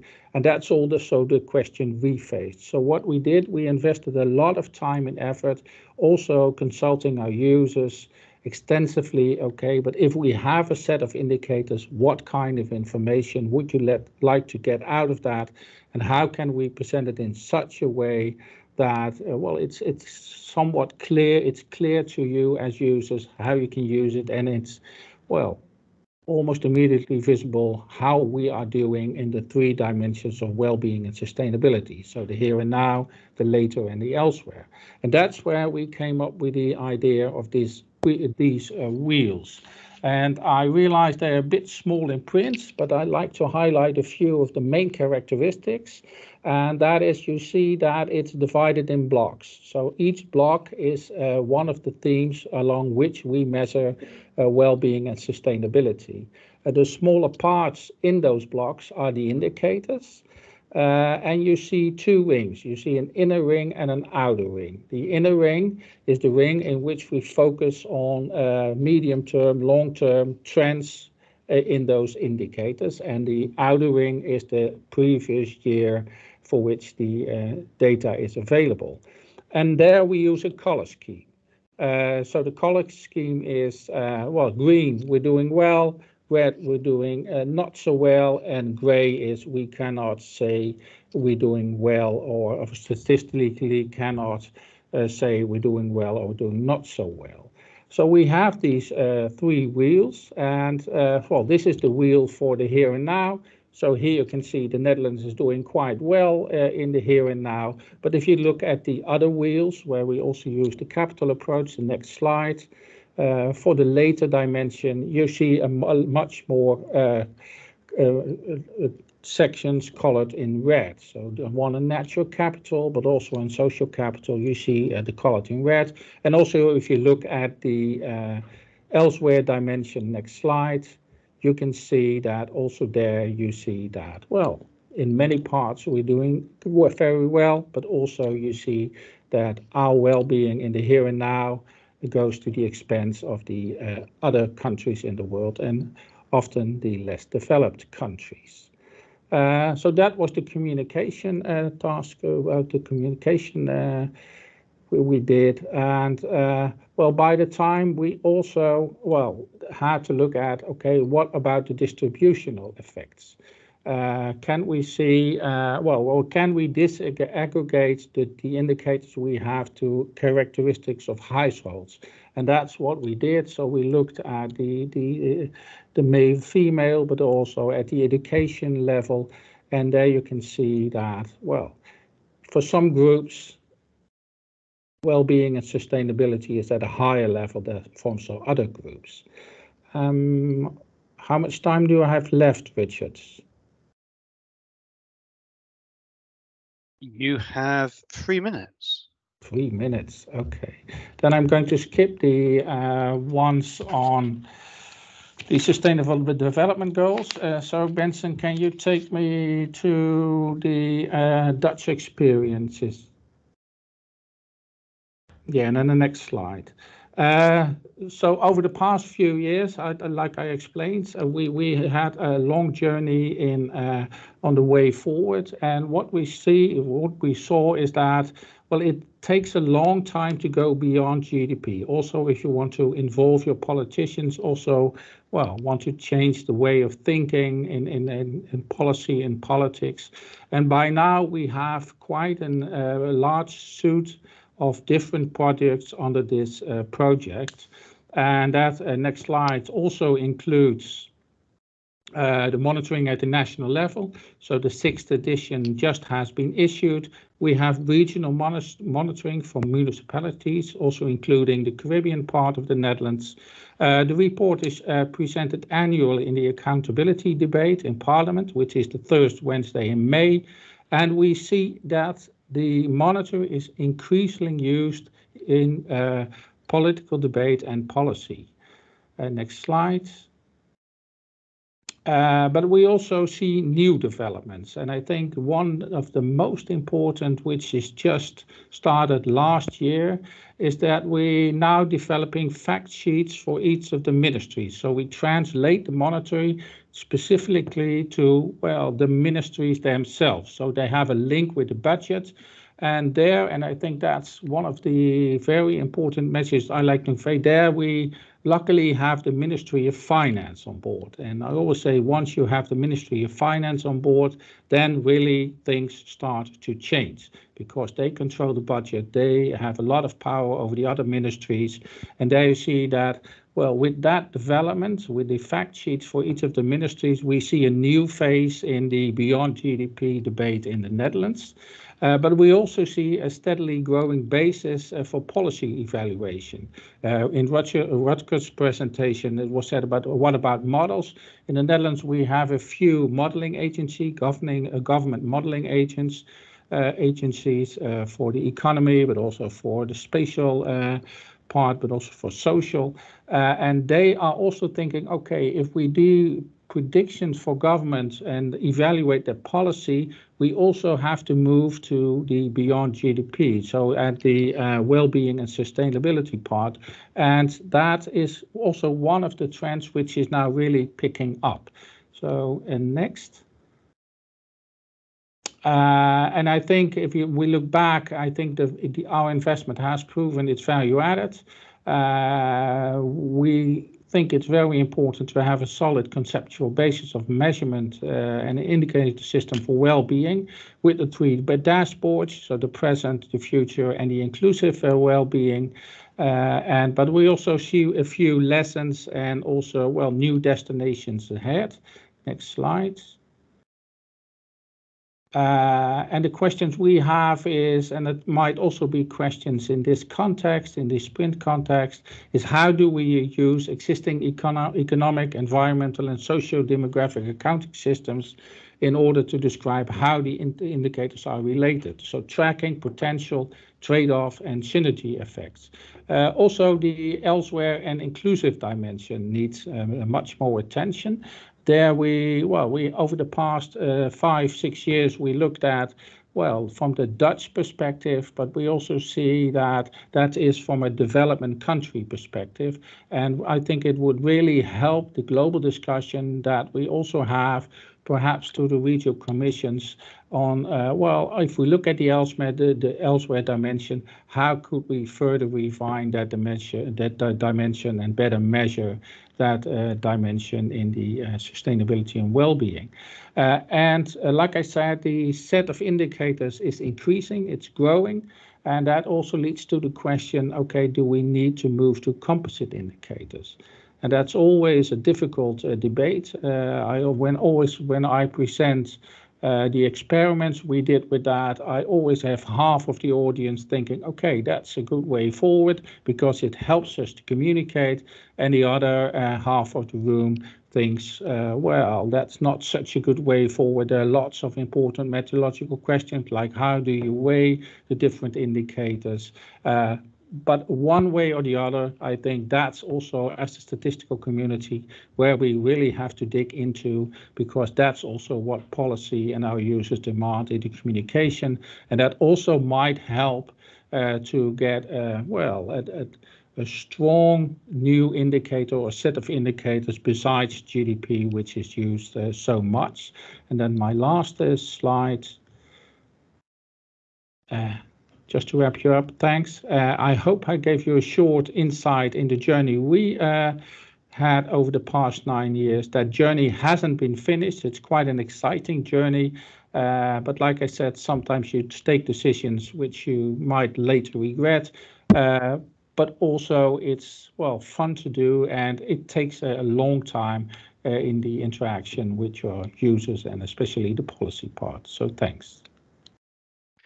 Excellent. Thank you so much. Thank you both so much. I think, the key message I'm taking away there is the importance of political buy-in and support and working through those layers that Jonathan described. But I'm going to throw us open for a quick round of questions and then move us on to session 3. So anyone who'd like to ask a question of Jonathan or Gerard, please raise your hand. And we have Aldo coming straight in. Aldo.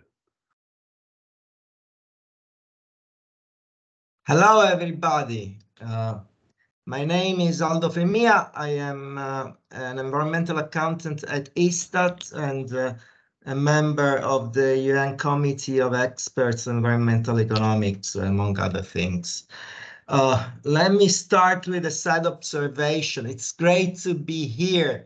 But when I look at the news and compare to the wisdom of the things I hear, it's a bit hard. It looks like we're in a schizophrenic world.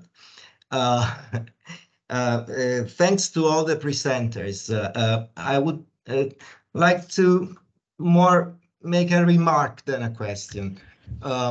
Jonathan said the power of GDP comes basically from governance and technical level. Now, we cannot hide to ourselves that it also comes maybe even more from the dominance that in the real world market-like economic transactions have.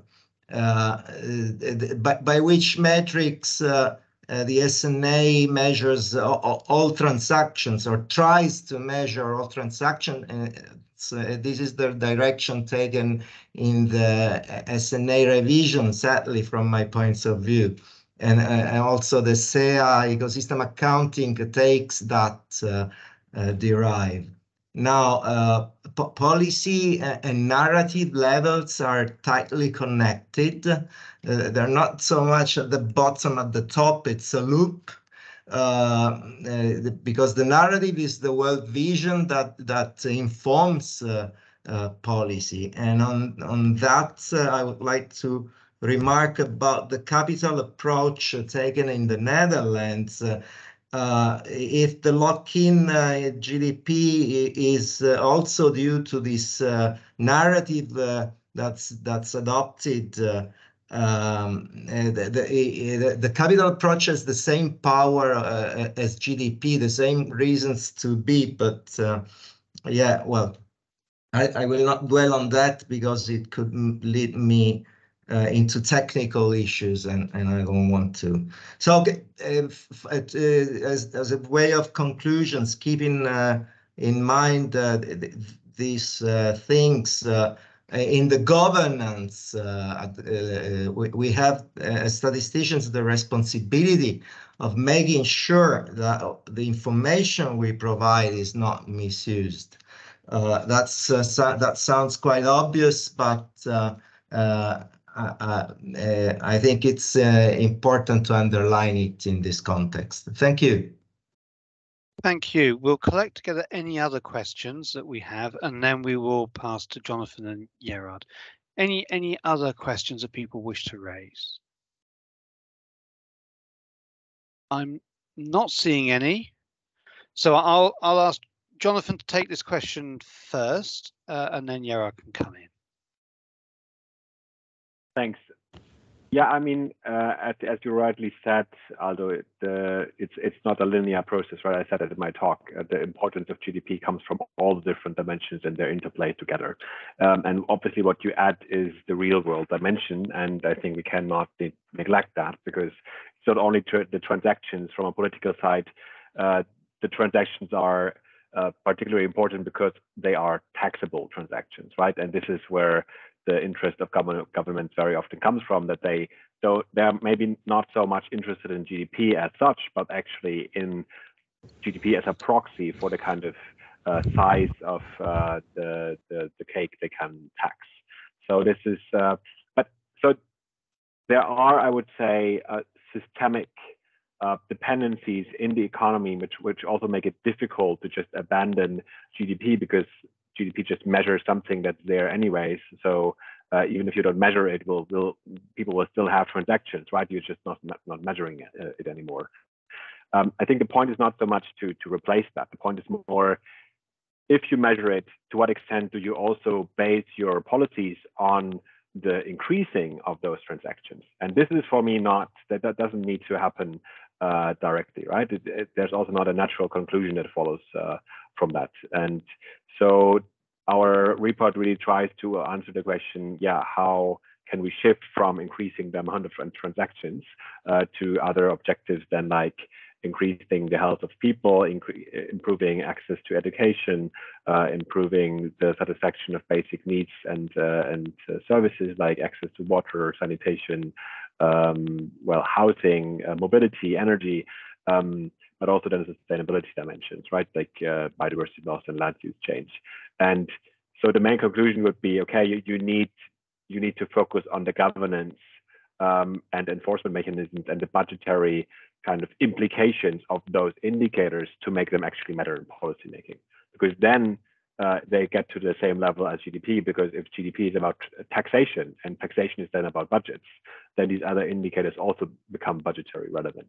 So I found it really, really interesting to hear also from Gerald that basically you also say, right, that the moment when things are becoming important is when the finance ministry joins the game, right? And this is exactly the reason why this is the case, because suddenly things become maybe budgetary or get budgetary relevance. And if you look at, for example, New Zealand and how they implemented their well-being framework, then also like it linked to budgetary decisions.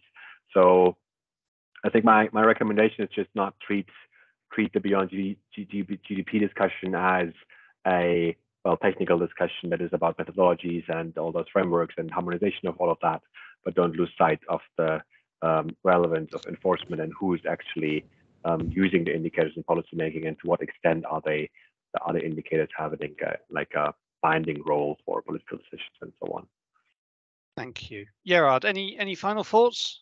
Yeah, let me see. I think what I can add is that what we try to do over the past 9 years is that we had a practical and pragmatic approach, and also a lot of interaction with users and especially the policy and the politicians, and taking step by step. So sometimes baby steps, but trying to educate also our users in, besides GDP, there are also lots of indicators which are important if you in a democracy. And if you look how that goes, that if compared to 9 years ago in a Dutch political debate, the terms, we do have to look at other aspects than GDP and employment, is much, much larger than 9 years ago. And like that's growing steadily over time, and it takes a long time. But like I said, and that's also what I hear now, is that once you have the most important stakeholders on board, and that's the Ministry of Finance, often that really helps to speed up things. And that's, not what we did as statistical office, but that's also some kind of natural process where politicians and policymakers become more aware that, okay, there's more than just the economy. We also have to look at the damage we do to the environment, that social aspect, distributional aspects. And I think that's also, some common change of way of thinking, which gradually grows, and which we as statistical office, of course, can play a role in providing the data and the statistics, but it's not the only driving force behind that development. Thank you. I'm going to have to cut this conversation short so we can move on, because we are getting tight for time, but that's been an excellent session. Thank you both so much, and thank you, Aldo, for the question. And so we're going to move straight on to session 4. And Cleanna Taylor from the UK is going to take us into now look at capitals and sustainability that was just mentioned. Cleanna, over to you. Great. I am going to share my slides. Richard, if you can let me know when they appear. They are appearing. They have appeared. Perfect. Okie dokie. So aware of time, so I'm hopefully going to go at a fair clip, although hopefully not too fast. So wonderful to be part of this conversation, and I'm looking to focus in really a little bit. We've had quite broad pictures so far, which have been incredibly useful, and I'm going to hone it down a little bit and talk about capitals in particular. Although even when honing it down just a bit, I'm really going to have to skirt over quite a few of some of the very interesting intricacies. But I will start off by just talking about why there's a focus on capital sometimes. Why would we want to focus on capitals? Then being aware that we have a broad audience here, just try and make sure that we're all on the same sort of terms when talking about things. So I'm going to introduce some boundaries and some definitions. I come from an economic accounting background, and that's going to be the focus of this presentation, really. And then we're going to start actually getting into the nuts and bolts, starting from traditional definitions of capital and go to the more unconventional, non-traditional capitals that we're interested in bringing in. And then we're going to look into some of the frameworks that bring this all together and some of the work that we've done in the UK so far on them. And that gets into these concepts that people have talked about already a little bit of inclusive and comprehensive wealth. So let's start off there then. So why capitals? So what I've summarized here in this blue box on the left-hand side are really the two ways of grouping together interests in capital. So one is capital as a factor of production, the typical interests that we have in labour and capital being mixed together to create products in an economy. There's interest in it from that production aspect, and that's expanding in recent periods to talk about human capital and natural capital involved in these processes. But extending that, there's also interest in how these things are being created or how they're being used. So particularly in the creation of human capital. And then also how productively that capital is being used. And finally, all of that can be strung together to answer questions about how sustainable that we think that traditional economic growth might be. But there's also interest in capital as wealth. So this comes from the fact that capital, as we will go on to define it, is a part of how we define wealth, alongside things like financial assets. And just to tease that one out a little bit in particular, I've shown this chart on the right-hand side. It's been discussed already, the group that created this, the World Inequality Database. But for the United Kingdom, this shows over a very long period, over 150 years, the ratio of wealth to income. And we can see that prior to the First World War, that was fairly the First World War, that reduced down substantially, increases again until the Second World War and comes back down again to that low point. And then since the Second World War, wealth has been increasing faster than income. That has really brought about this idea that maybe wealth is more important than previously it was. My colleague Richard talks about this quite a lot, thinking about the sort of destruction in capital that we saw around World War II and the increase in it following. So more of a focus now as it's become more important over time.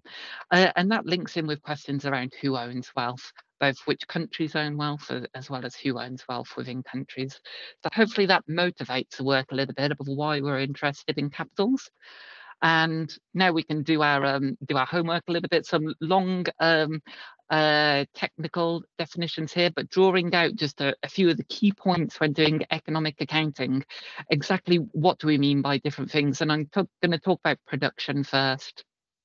So what's important when it comes to what we mean about production in the national accounts and in economic accounting? The first thing to draw is that we're often talking about something that takes place under the control and responsibility of a particular agent in the economy, and that uses inputs like labour, capital, importantly in other goods and services. That's how we define production. And then there's a separate definition that sort of adds to that a little bit. So the production boundary is about supplying things to other agents in the economy, and that includes as well production of goods, for an agent's own consumption. It includes the production for their own consumption of knowledge capturing products, and includes for household the own production of household services, as well as the production of domestic and personal services. It's important here to account for the fact that at the moment in the national accounts, that means that we exclude household production of services, which we might come back to a little later.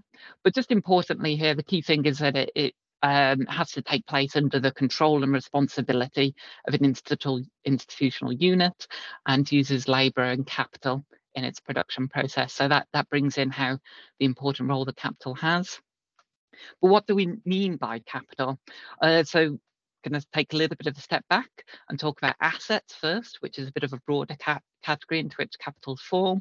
So assets are this broad definition of something that is a store of value. Then we can hone that down a little bit into something that we'll sometimes call a fixed asset, but we colloquially tend to use to as capital. So that's an asset that has been produced. So it comes back to that production boundary just now. It's something that's been produced. It's an asset that's been produced that then itself is used repeatedly or continuously in a production process. So capital is very tied to this production process. And we'll sometimes use the term the asset boundary to refer to those areas that are define those assets. And once again, the key thing there is about it being used in production for an extended period of time.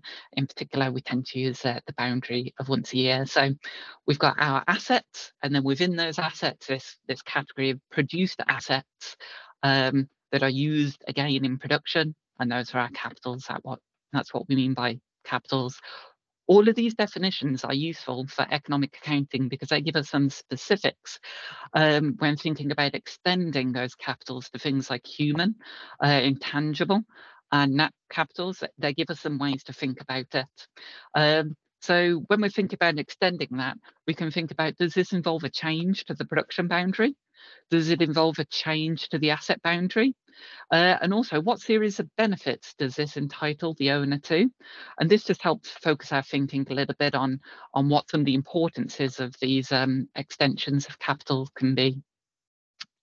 So to explore those a little bit as they relate to different capitals, I'm going to try and provide a bit of an overview of one of the particular insights that economic accounting provides, drawing on the primary income account. So this chart here, I'm going to talk a little bit about it. Just picked it for some data for the UK in 2020, and it shows the sort of breakdowns that economic accounting can provide. So on the left-hand side for the UK, we have our total output. So those are all the goods and services that we produce. And you can break that down into those goods and services which are used again in the production process. That's intermediate consumption. So those are leather that then goes on to produce a shoe.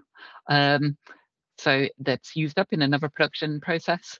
And then you have the other aspect of output, which is gross value added for the economy that it isn't used in it. Okay.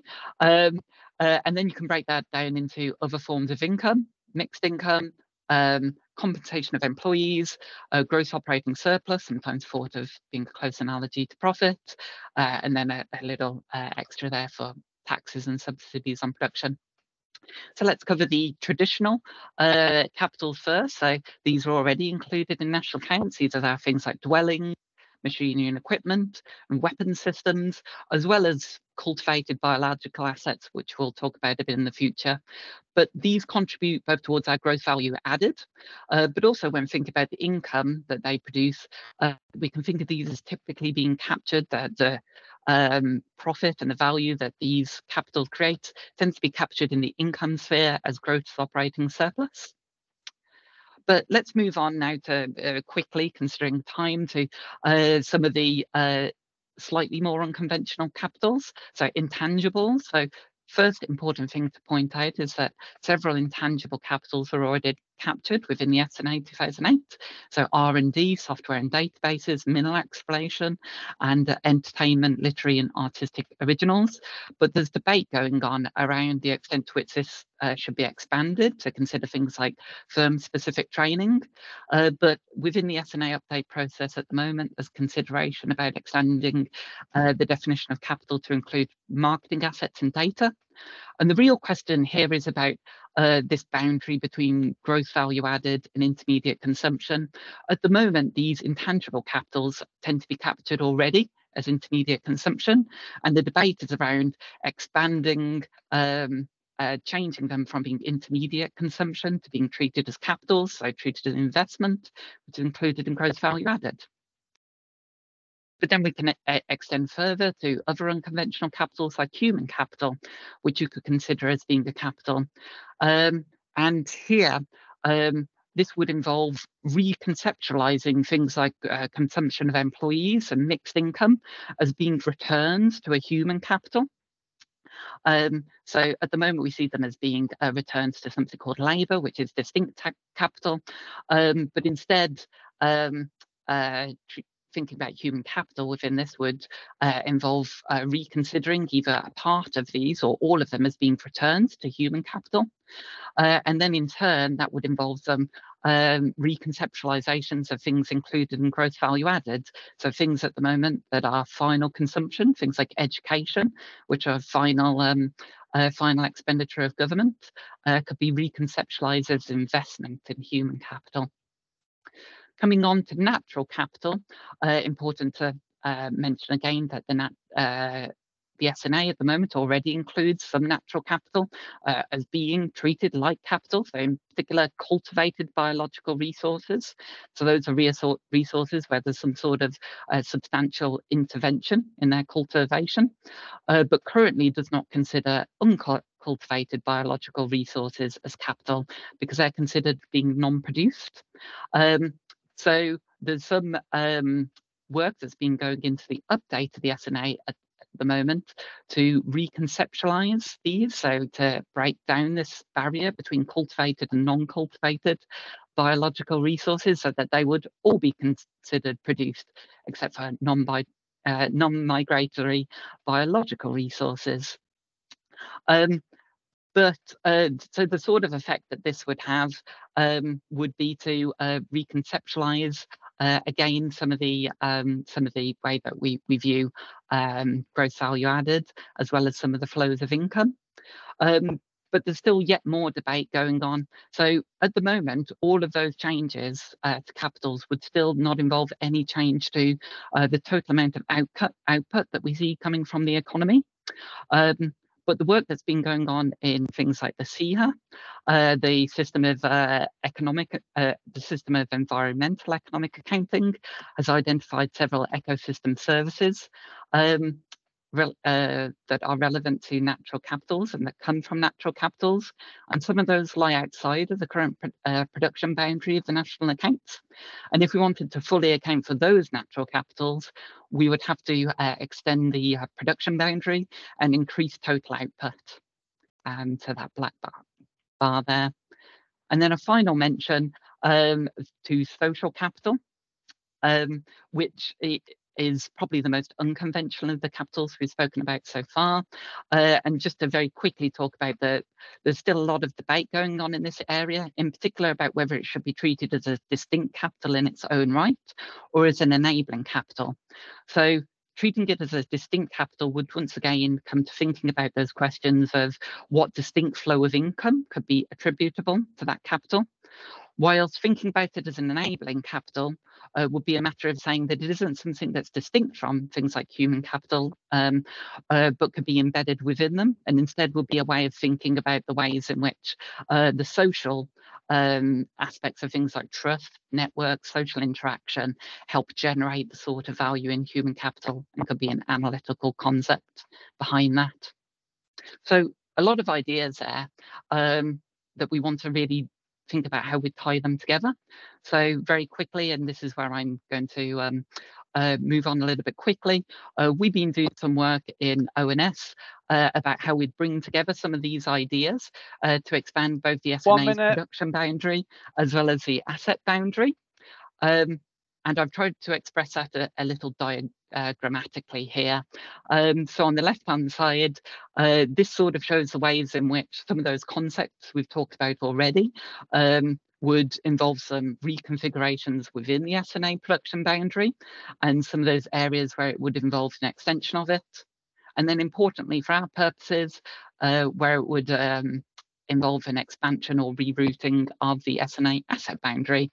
So we can see that natural capital lies already a little bit within, as well as some areas without. Human capital would involve an expansion of the production boundary, as well as some of these expanded intangible capitals and potentially household capitals. But just to give, finally, within my last minute, a final bit of flavour as to what sort of effects these could have. We've been doing work on actually trying to put numbers on that framework. So trying to value human capital, produce capital and natural capital in a way that's consistent and coherent and draws on those sort of economic accounting principles in a way that speaks to the literature around inclusive and comprehensive wealth. And the chart on the right-hand side shows those valuations for the year 2020 for the UK. So we can see the traditional produced capital, that's what's included within national accounts already, within this green bar, as well as value of land that's already included within the national accounts.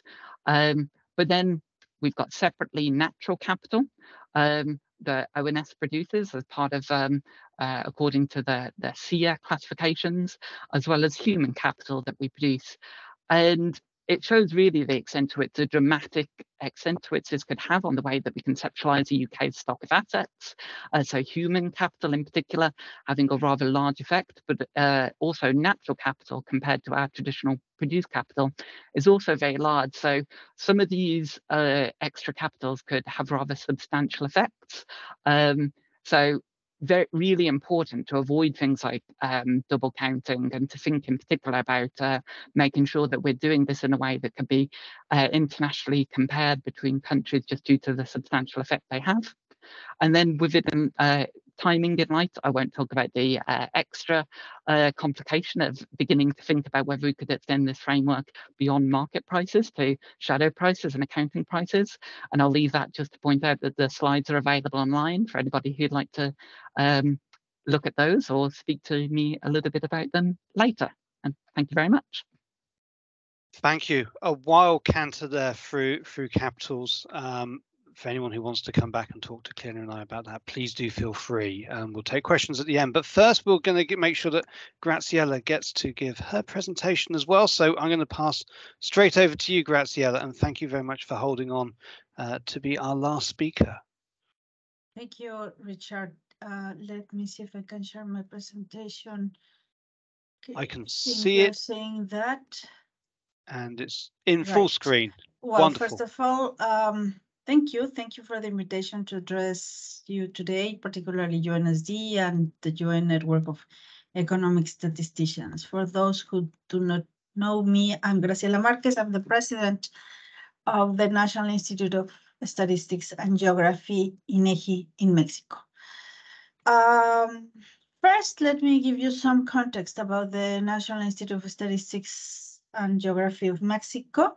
We have a double role as coordinators of the National System of Statistical and Geographic Information, and also we're producers of statistical and geographic information. So in this double role, we have a close connection with users, and this is exactly what I would like to talk about today. The engagement of users in improving our metrics of well-being. So for capturing the data needs from users, we have various mechanisms that allow us to engage with users and listen to what do they have to say about well-being measures. we have 3 different advisory councils, a national one, and the ones from the academia, and the ones directly from the business community and NSOs. We also have collegiate bodies within the system, within this system that INEGI coordinates. We have public consultations for all of our regular programs. So for most of the methodological changes, we organize public consultations. We also have direct contact with government agencies and non-state actors that in regular meetings and expert meetings, we talk to them about their needs. And of course, the international community from which we have conducted very important partnerships. So what I would like to talk today particularly is how in engaging with users, we have developed satellite accounts, well-being surveys, and of course, measures of environmental measures.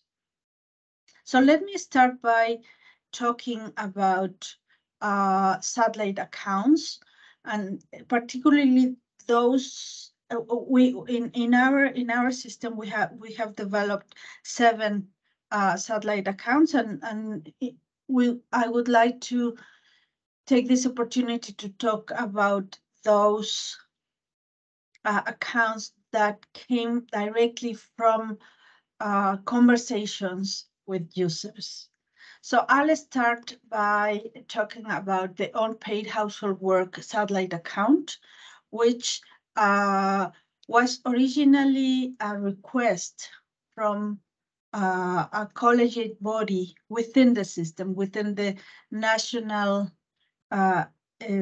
system of statistical and geographic information. This account has been published since 2012. And it came out of the discussions within the Technical Committee on Information with a Gender Perspective. The unpaid household work satellite account is the source for one of the SDGs and indicator, which is the proportion of time spent on unpaid domestic and care work by sex, age, and location. Furthermore, information resulting from this account not only sheds light on the economic contribution, mostly by women, to non-paid household and care activities, but it also is a major source of evidence to support the national care system, which is now, since last year, a constitutional mandate. INEGI benefits a lot by through the system, by coordinating the statistical and geographic information system in Mexico, engage with users. Another examples of this engagement is the cultural satellite account, also published since 2008. This one is a good example of government, society, and international engagement. I should say that the results from the account contribute to the annual report of the Mexican filmmaking industry. In fact, Mexico is one of the only 19 countries with such measures on culture, and part of the advisory committee led by UNESCO to develop an international manual on cultural accounts and metrics. So it's by engaging with users that we have that INEGI provides information directly to users. Another example is the housing satellite account. I will just go quickly over some of these accounts. Perhaps let me just give you some details on the nonprofit institutions satellite account. Because this account was a request directly from civil society. The satellite account has helped to understand the contribution of civil society organizations to well-being through community and philanthropic services and voluntary work. Also, the satellite account has helped bolster support for the evaluation of the law for the promotion of the civil society organizations, and at subnational level, we also have seen its impact on the volunteer law initiatives in different parts of Mexico. Another example of which is not satellite accounts, but it's the engagement with users is or international partnerships is the self-reported well-being survey. This survey is a good example of INEGI's international partnership work because it stemmed from the OECD initiative, Better Life Initiative, measuring well-being and progress, which has been developing through pilots since 2013, but it was first published in 2021 as a regular program. So this survey, it's also a good example on how we're going beyond traditional measures, and we would like to continue on this line of analysis. Let me go another example of partnership, which is outside the satellite accounts, and is the Natural Capital and Valuation Ecosystem Services, also known as the NCAPES pilot project. The results were published last year in 2022. It was a 6-country pilot project, and we estimated that the ecosystem services in Mexico amount at least 3.1% of GDP. This metrics also allow us to make significant progress in evaluating ecosystem conditions as well as the evaluation of services. So as you can see, by engaging with users, INEGI is really advancing many of the well-being measurements that are needed for a discussion of beyond GDP. Another way of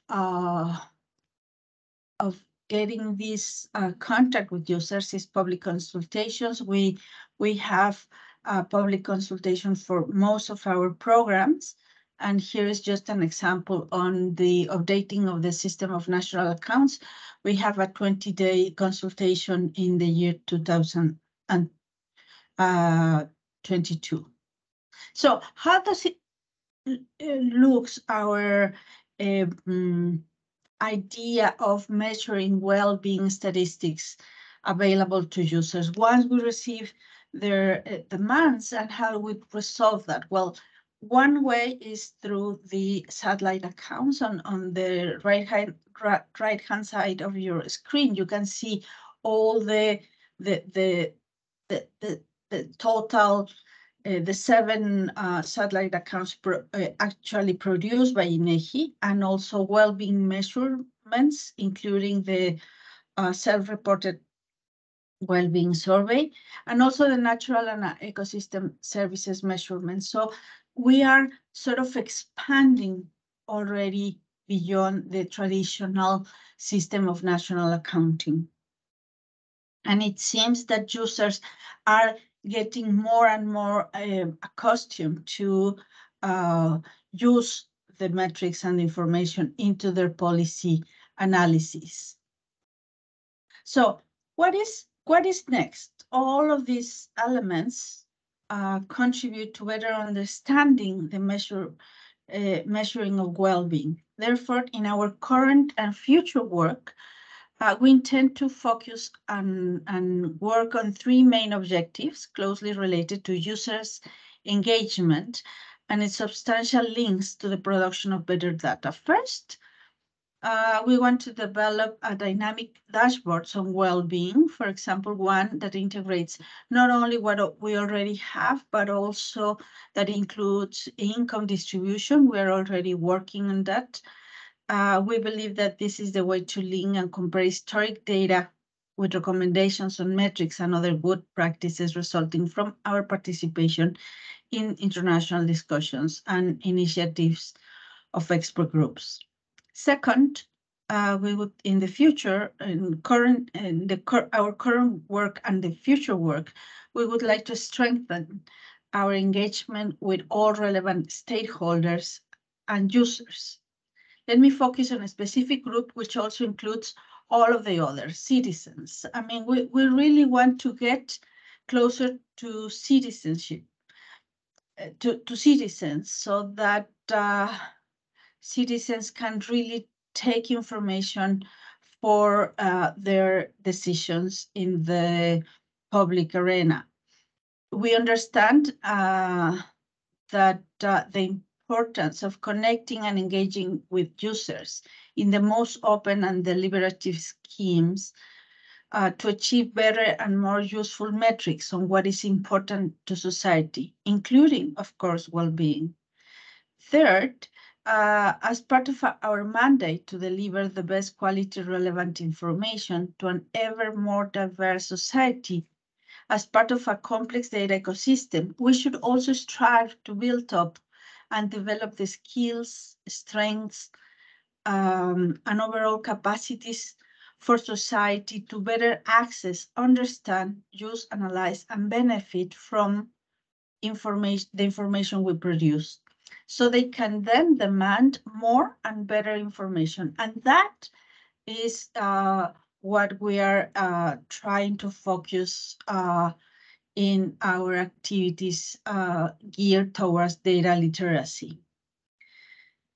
This is how INEGI so far has been trying to capture the need for well-being metrics. And we know from discussions like today that there is still a lot of things to do, but we also share with you the idea of urgency, as mentioned before, as referred by Anu at the beginning of this presentation, but also we also share the idea that we need to invest a lot of time in getting these metrics. So being aware of the time we need to devote to these activities do not hinder us from the idea that we need to start working more and more on these critical issues. Thank you very much for your attention. I'm here for any comments or questions you may have. Thank you very much. Thank you. Thank you very much. And so we will open for questions and comments. Anyone who wishes to come in, either to the two speakers or indeed to any of the other speakers we've had, do feel free to raise any questions which have come to you. Aldo, do you want to come back in? Well, I hope taking other people's time, so I wrote what I want to do to be quicker. When everything that takes part to production is put at the same level, and precisely at the level of fixed capital, what is then the aim, the remaining aim of human activities besides reproducing capital? Let me remind Leontief's system, who in its first version was a closed system. Then he thought it better to open it up and have final demand as an aim of economic activity. As I said before, the lock-in I see is in a certain economic model underpinned by a certain worldview, a market-centered worldview, and the capital approach reproduces that worldview. So closing the system within a GDP logic will not help policy to go beyond GDP, to pursue a beyond GDP policy, or if you prefer, a beyond capital logic is what needed. Finally, let me point out the intertwining between the monetary metrics and the capital approach, and remind the words of Ernst Schumacher, who was the one who introduced the term natural capital. I think he would not be happy of the use that's been made of that concept. Actually, on the linguistic perception of things level, it's a self score. He wrote very clear words about the monetary metrics and the monetization of living nature.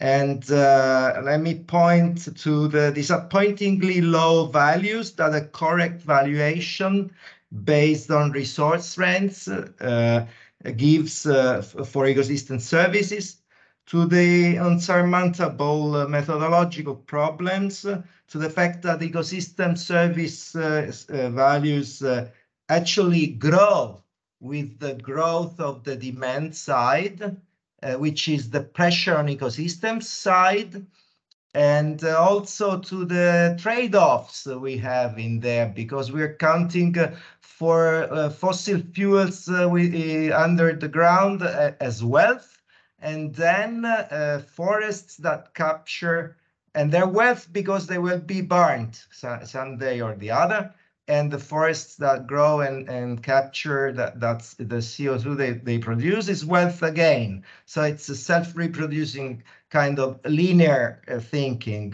loop.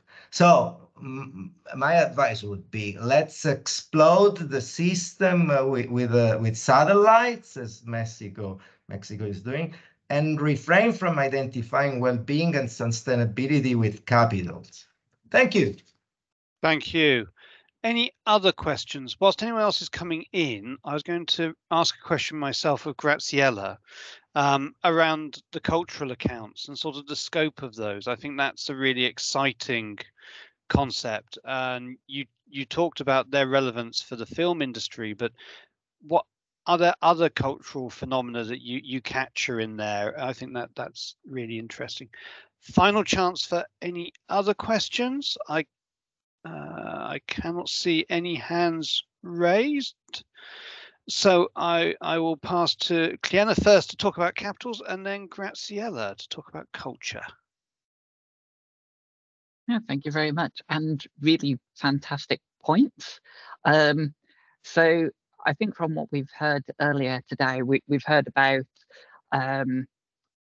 we've heard about the needs of policymakers, and we've heard about the different sort of things that feed into beyond GDP frameworks, the different areas, and that some of those are economic, some of them go beyond economic, and that feeds into something that I think we found in this group over the past few sprints, that when we talk about beyond GDP, we have lots of different needs. We have some users who are interested in going beyond GDP. To them, that may still be working within the national accounting framework.